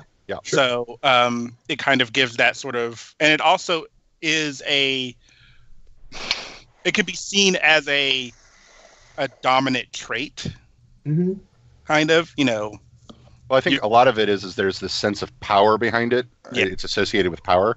The reason I was going to mention that was because you can have that whether it's men or women. Sure. So I've seen a lot of dominant women who they do not come across as dominant, but heaven forbid you get a cigar in their hand and they're giving orders, and it's impressive. And likewise, I mean, you can get a submissive who is a woman or a man, whatever. There is no way to distinguish that. The cigar itself is just more power, not even necessarily phallic. Just there. It's equated with that whole sense of investment, time, the images of the Illuminati sitting around the boardroom table planning everything, and every one of them has a cigar in their hand. I mean, it is kind of a thing that conveys things of power, wealth, age, and experience. Those things are frequently associated with smoking cigars. Just because there's a difference between if you just want to get particular, a price point. Like, even if I'm talking about buying a cigar, a reasonable price cigar is going to run you somewhere in the neighborhood of $7, $8, $10, which is more than a pack of cigarettes in most places except New York. So there is a sense of like, when you've got the cigar, just having it there conveys a more dominant space, a person who's in control or who has things going on. And pipes usually are kind of associated with a wisdom. There is some of that as well. Yeah. Yeah. And intelligence, like Sherlock Holmes. Exactly. That's another good example. Also, we even call a particular kind of cigar, a Churchill, because Winston Churchill used to smoke cigars all the time, and he's one of our historical figures of power who has that cigar all the time. So, yeah. And the other thing is, with the way cigars get used, etc., like for cigar service, there you're kind of doing whatever the person wants. But if you're using a cigar for a scene, please go out and buy something cheaper. Yeah. Don't use your $20 cigar for a scene, because heaven forbid you grab it with the wrong hand, you're probably not going to finish it. Yeah. Definitely. I could. Again, we've mentioned it that cigars, pipes are definitely an investment. You want to care for that investment.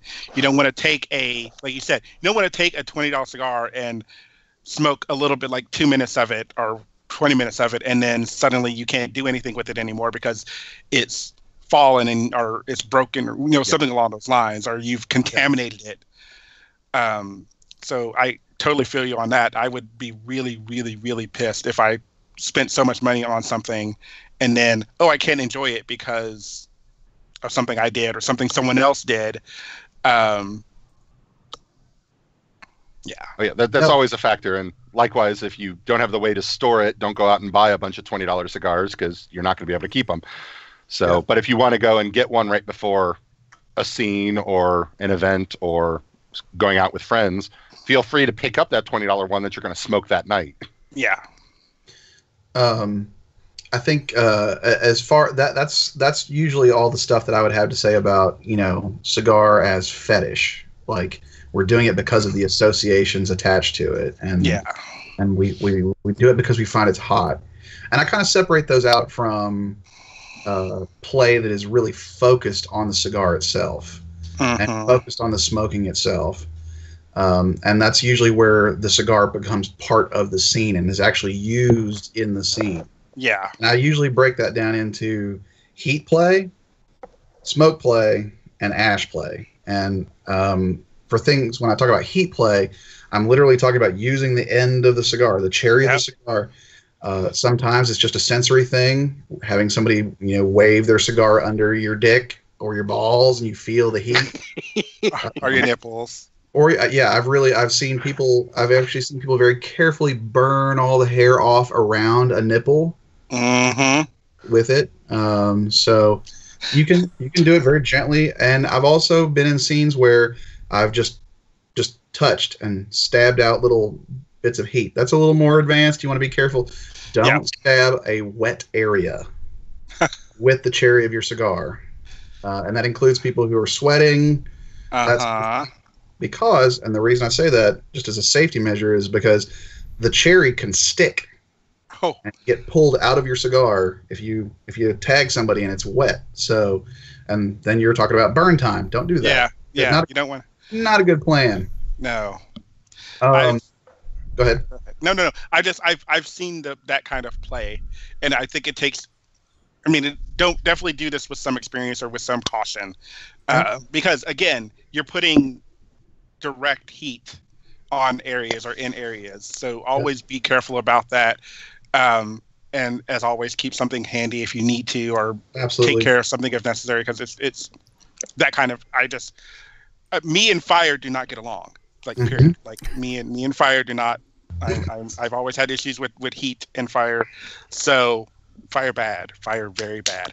But for me, when cigar play comes into kink and BDSM, I enjoy the smell, the smoke in general.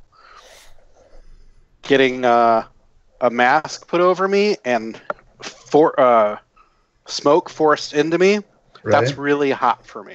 Yeah, that was the next thing that I was going to talk about is smoke play, and it can be as simple as kind of incorporating, hey, I'm smoking my cigar while I'm fucking you or doing whatever, and I blow the smoke into your face, and you have to kind of like choke on it.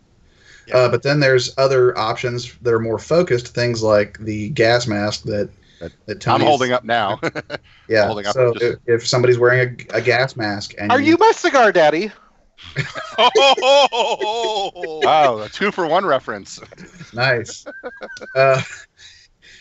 So the thing that I would, and usually that comes with like a hose that'll come off of the mask and blow a little bit of smoke in there. Don't don't take a big old puff of it and blow a whole shit ton of smoke in there, because then somebody's just going to be choking and dying. Unless that's what you really want to do. Then it becomes like breath play. Yes. At that point. And the thing is if you have ever watched, fire training safety shit, they talk about, oh my God, it's not the fire that kills people in house fires, it's the smoke. Inhaling too much smoke, especially this kind of smoke, it can be bad on you. I mean, there's a reason we don't draw it into our lungs, except for just whatever is ambient, maybe around us secondhand, basically. And so you got to realize if you're hitting somebody with a whole lot of smoke in a gas mask, they're going to be choking and dying real quick. And so you got to be very cautious of how much. Yeah.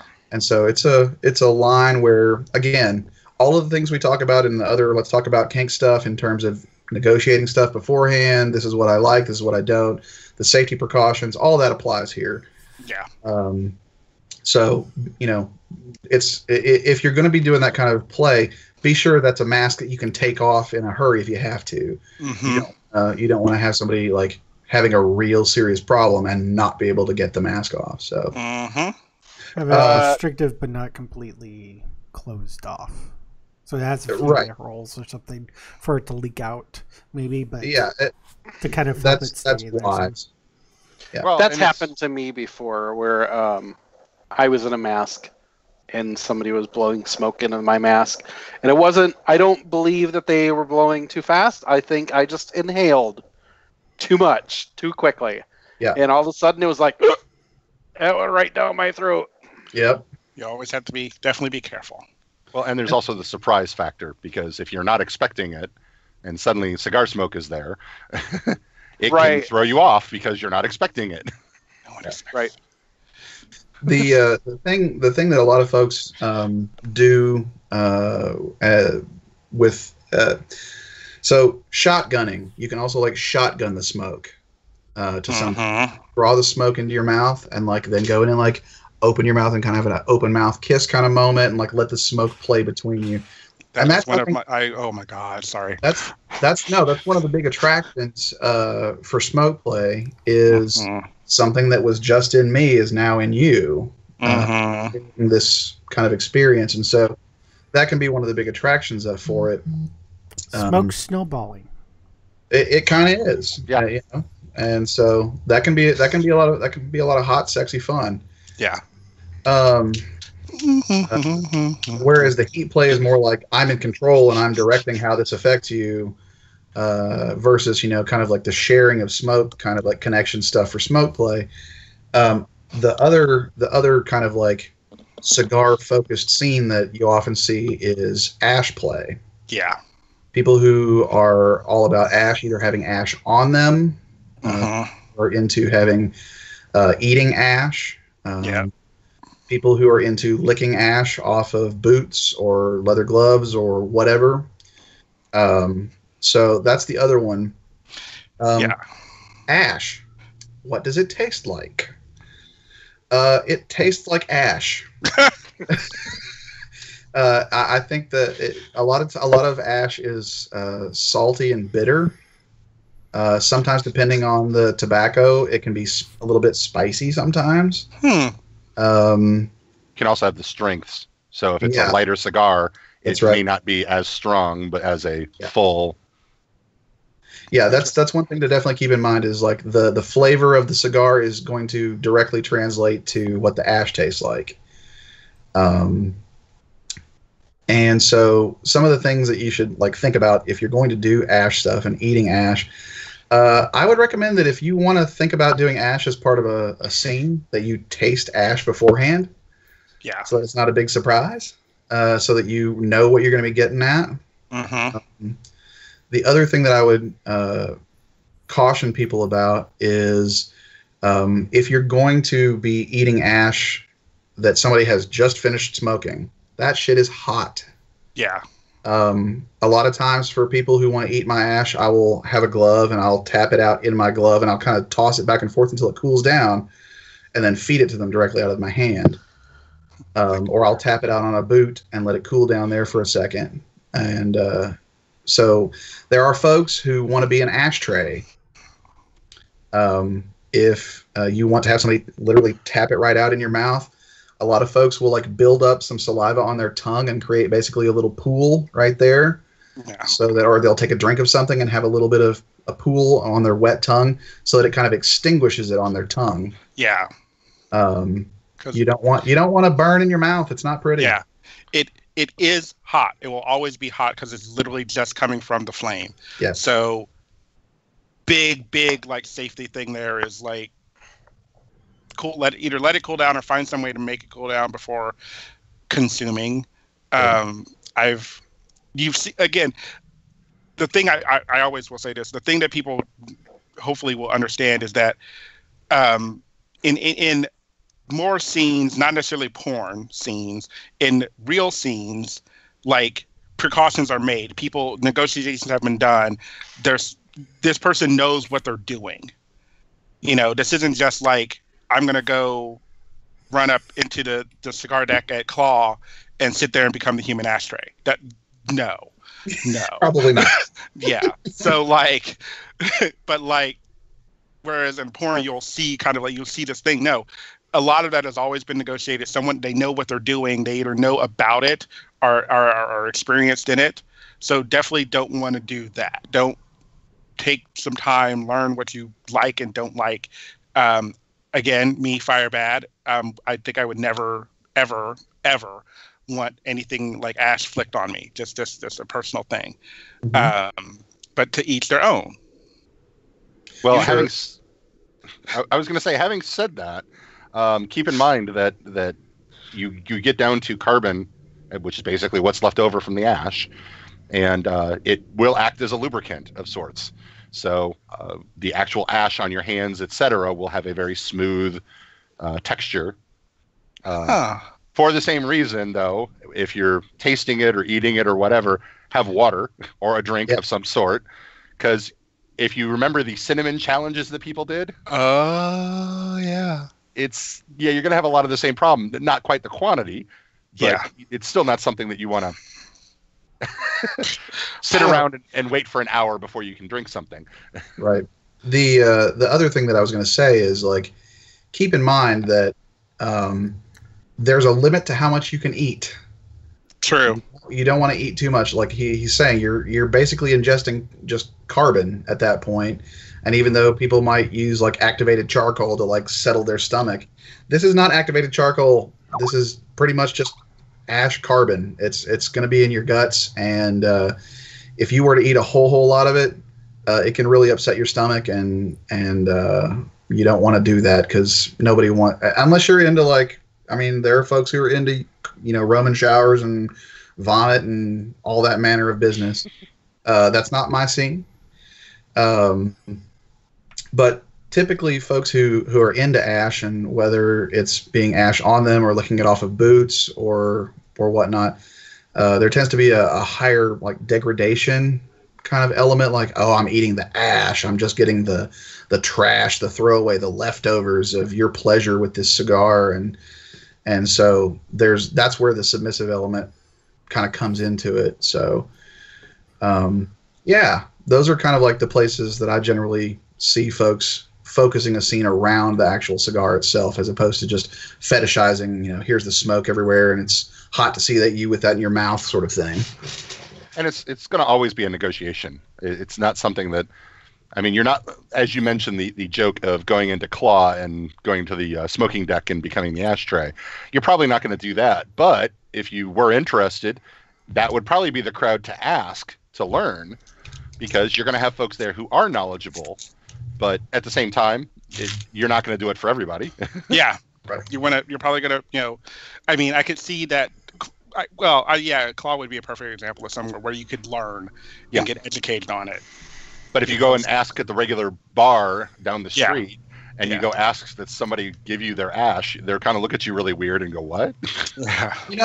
Even though you say that, I've had if you find somebody who you believe is like, very knowledgeable, and it appears that they're the type of person who's going to know about cigar play. I've had people come up to me who I know or barely know or don't know at all say to me as they see me sitting there smoking, especially in a event setting or that sort of setting, and even at bars, if they know who I am, they'll be like, I'm sorry, can I have your ash, please? And I'll be like, sure, just a minute. Let me work up a bit of ash here before I give it to you. So if it's okay to ask people, if you're hanging out in a social environment and you get the sense this person knows what they're doing and that sort of thing, it's okay to ask people generally. And sometimes people are just like, no.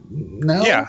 Or they'll ask you, how do you want it? And a really safe way to deal with it for people you don't necessarily know is, you're like, well, if you could tap some of it out on your boot, that'd be really hot for me to lick it off of your boot. Or, if they're wearing gloves or have a glove available, or if you even have a glove available, tap it and shake around a little bit, let it cool off, and then eat it that way. So that is doable. Just don't ask it in a Sean Connery accent. Yeah. Well, may I have your ash? May I have your really like your ash, please? No, I don't want your ash. I want your arse. What I was going to say is definitely don't ask it when you go to the cigar shop to go buy cigars. No. No. Definitely not the place to do that. Fetish setting only. Yes. All right. Anything else for this topic, or you think it's time to move on? Sure. I think we're good. That's about all I had to say. Yep. All right, let's do this.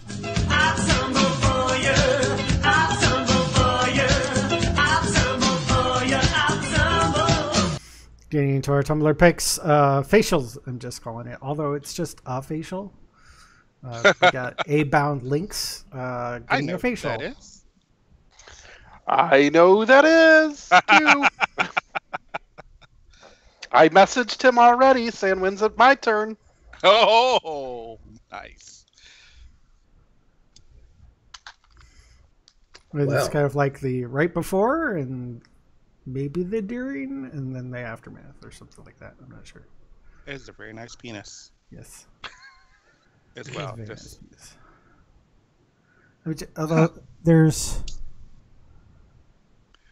I don't know what that... There's like this black thing underneath. I'm not sure if it's a collar or... It looks like a collar. Okay. If you're talking about under his beard. Yeah, that's a lock. That's a lock. Yeah. Oh, okay. Yeah. Just the angle was kind of weird, and I'm like, is that like a... Anyways, never mind. All right. So for me, getting my pipe on. Well, not me per se, but just very handsome, reddish cinnamon and sugar bear with his pipe in honor of the topic. Well, figured that part. Yeah, that's really nice. I follow him. I like him. Yeah. Mm-hmm. I think I may need to look at more of him. Ooh. Yes. Mm-hmm. Follow. Okay. Yeah, he's shit. Fuck. Okay. I haven't. I got that was a reblog from my post. I hadn't actually looked at other posts of his. Now I will. Squirrel. Chester. Mine I titled Lube and Tune-Up. And if you guys recall, last week my Tumblr pick was one where the two gentlemen were in the hallway getting it on. Uh-huh. This is a very similar motif like that. However, these two gentlemen look to be in somebody's garage. Oh. And I would just like to point out that while they're in, the neighbor's garage, fixing up their car, getting all grease monkey and everything, because this is what I do to photographs when I see something like this, I start picking out all the details, and I think it's hilarious. At the top of the photo, there's naked titty women. Yep, naked titty women. Actually, it's a very interesting one picture. Woman, but wow.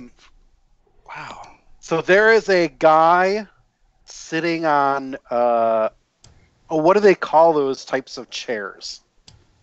There's a name for it. Not a recliner. No, it's like a captain's chair, commander's chair, or something like that. Anyway, he's sitting down there.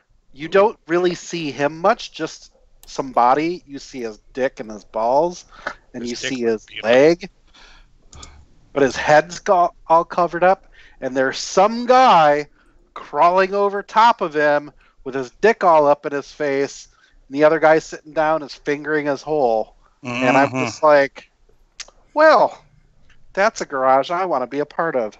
And right click.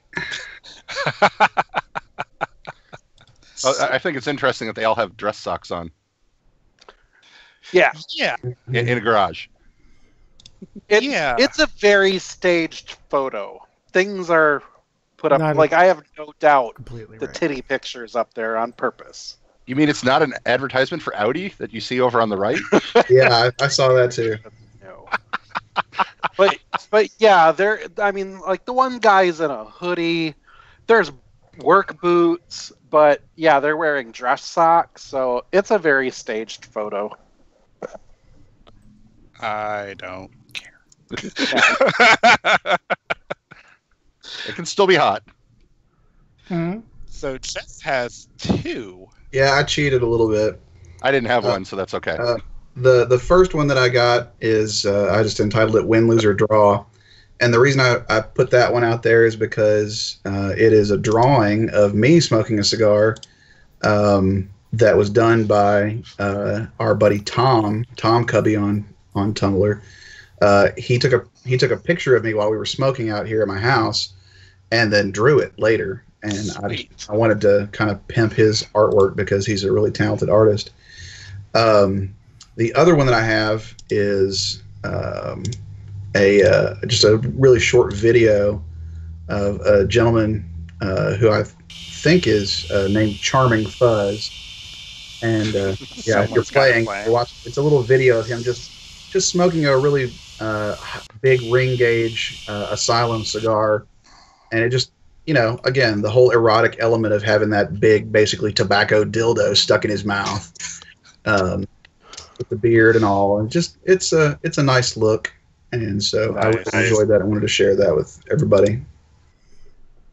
Yeah. Can I, before we move on, there was one other thing that I feel like we forgot talking about the lighting of cigars. You'll sometimes hear people they'll kind of light their cigars before they put them in their mouth.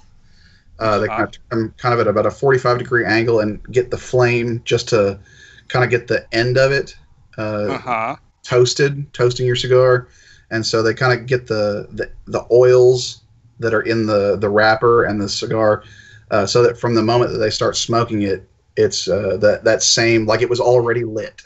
Kind of. Sometimes you'll see folks who just break it out and light it up, no big deal. Some people break it out and they'll toast their cigar first a little bit. I know I usually do that with my matches. So that's just one other bit of like vocabulary, or if you see people doing that, toasting their cigar before they actually light it. So Cool. that was just one other little element that I thought of while I was lighting this guy. So All right. All right, moving on into our links. Mine, of course, is Star Trek Discovery. I've watched all the shows that it was so far. It's neat. My only problem is the Klingons talk weird. Not the specific language, but they're always talking at these, like, stuttery talking way to speak, and it's kind of annoying. When, like, if you look at Klingons in the previous series, even when they're speaking pure Klingon, they at least spoke more consistently. can I ask a question, because I haven't watched Discovery yet? What's the time frame setting? Like, It's between Enterprise and the original series. The only thing that I can think of is like maybe like limitations of the universal translator at that point. Because that's how they're trying to work it in? most of this is actually on the Klingon ships, and they're speaking Klingon. They don't translate it.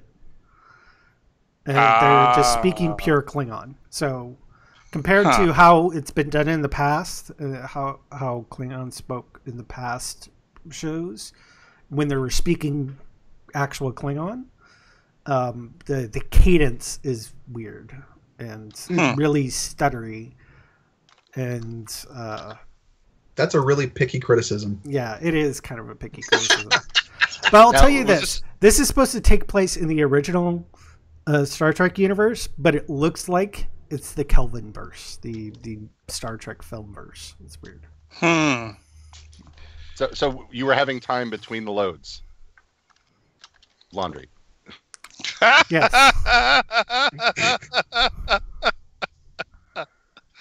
Well, he started before we actually started watching Discovery. He put on a documentary about Steven Spielberg, which we didn't really pay much attention to. Okay. So. Nice. Tricking for laundry. Yeah. And track. I don't find the problem with this. Anyways, Chester. Okay. So I picked a tumbler called Cigar Leather Sub, all one word, and doesn't take a rocket surgeon to figure out what that tumbler is about. Nice. Sub into leather and cigars. Yeah, there you go. I have one. Uh-oh. I'm putting it on the dock right now. Uh-oh. The one that I'm going to put on there is something that is still in development that I just want to pimp a little bit. It's called leatherpedia.org. It's basically a place where basically what they're doing is, because leather history is historically so scattered, because people aren't able to preserve it in a digital medium, and it's just in physical stuff, like at the Leather Archives Museum in Chicago, or especially in terms of local stuff. That's where all the information is. They created this page called Leatherpedia, which is editable like Wikipedia or other wikis, where people can create articles related to leather history, persons of interest, events of interest, that sort of thing. And it's just getting off the ground. There's I think less than 200 entries at this point, but they're trying to build it up so that it's something that's usable by folks, where if they want to know more about a topic related to leather history or certain individuals, that they can go find that. And it's literally just getting off the ground now. So hopefully in time it'll grow into something that's more usable by folks to look up and learn about leather shit, and bounce around, link article to article, and so that people can learn that way, like I do with Wikipedia, just because I'm interested. So yeah, I am very So it's just starting. So right now it just looks like a search engine. Well, because when you go to the page, it says search, but it doesn't give you, if you're not searching, you just kind of want to browse. It doesn't have anything to access, but that's probably something they're planning on adding in the future. This is just the start. So I think it really, the first place I ever saw it announced was 2 weeks ago at GLLA. So keynote by the keynote speaker. So it's like I said, still early on in its development, but I think as people contribute more, they may expand that homepage to include links to articles that people might just bounce around and browse through. Yeah, you can. It's very interesting. I'm just sorry. I just went through and just kind of quickly typed something in to just see what I can find. It's starting, and it's only got 180. So, I may look at this. If you scroll down and just click on about, it will take you to the about page. But on the left side, it has some of the basic indices. Yeah. That they have, so that's a way to get into it. But I'm sure in the future the front page will probably have a little bit more features to helping you browse. Yep, I just wanted to kind of get it out there so people know it exists, and hopefully, and it may be people who are listening, have things that they want to contribute, and contact them and say, hey, I want to write up a few things. Yeah, well, I think it'll be really create an account, and there's. Just right on that front page, there was a add yours now. Yeah. And it's literally, when you hit that, has you log in, creating an account, and I'm sure it allows you to go ahead and make an entry.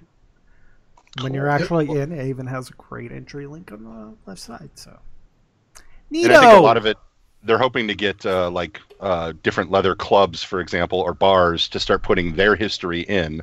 Yes. So that way it expands out from there. Huh. Good to know. All right. Like that. Sweet. And there were probably mentioned some good places to smoke at. All right, we're about to get to the end of this cigar, so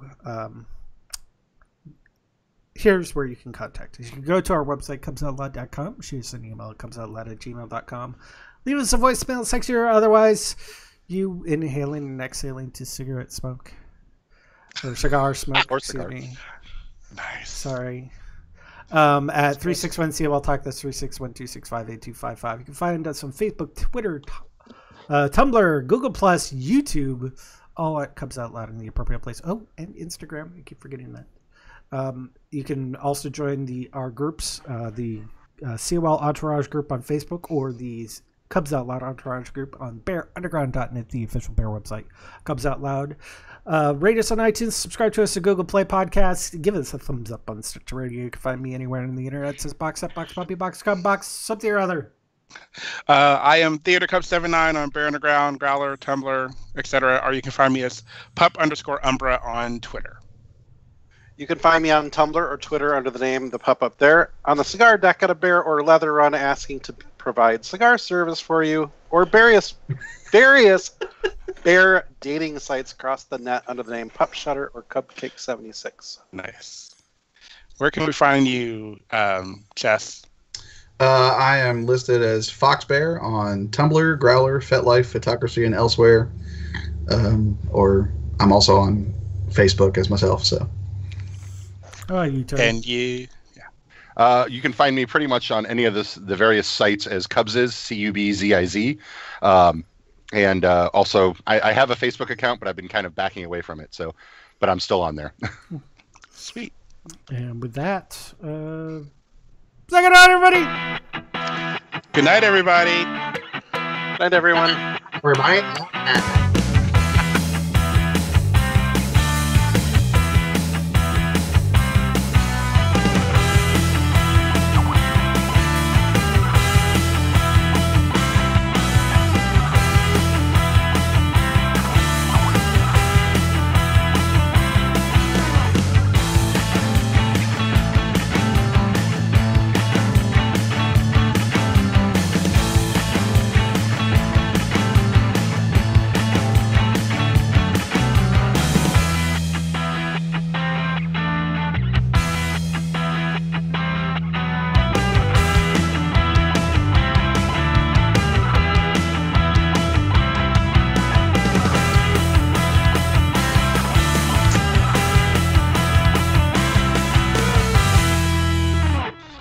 Nice.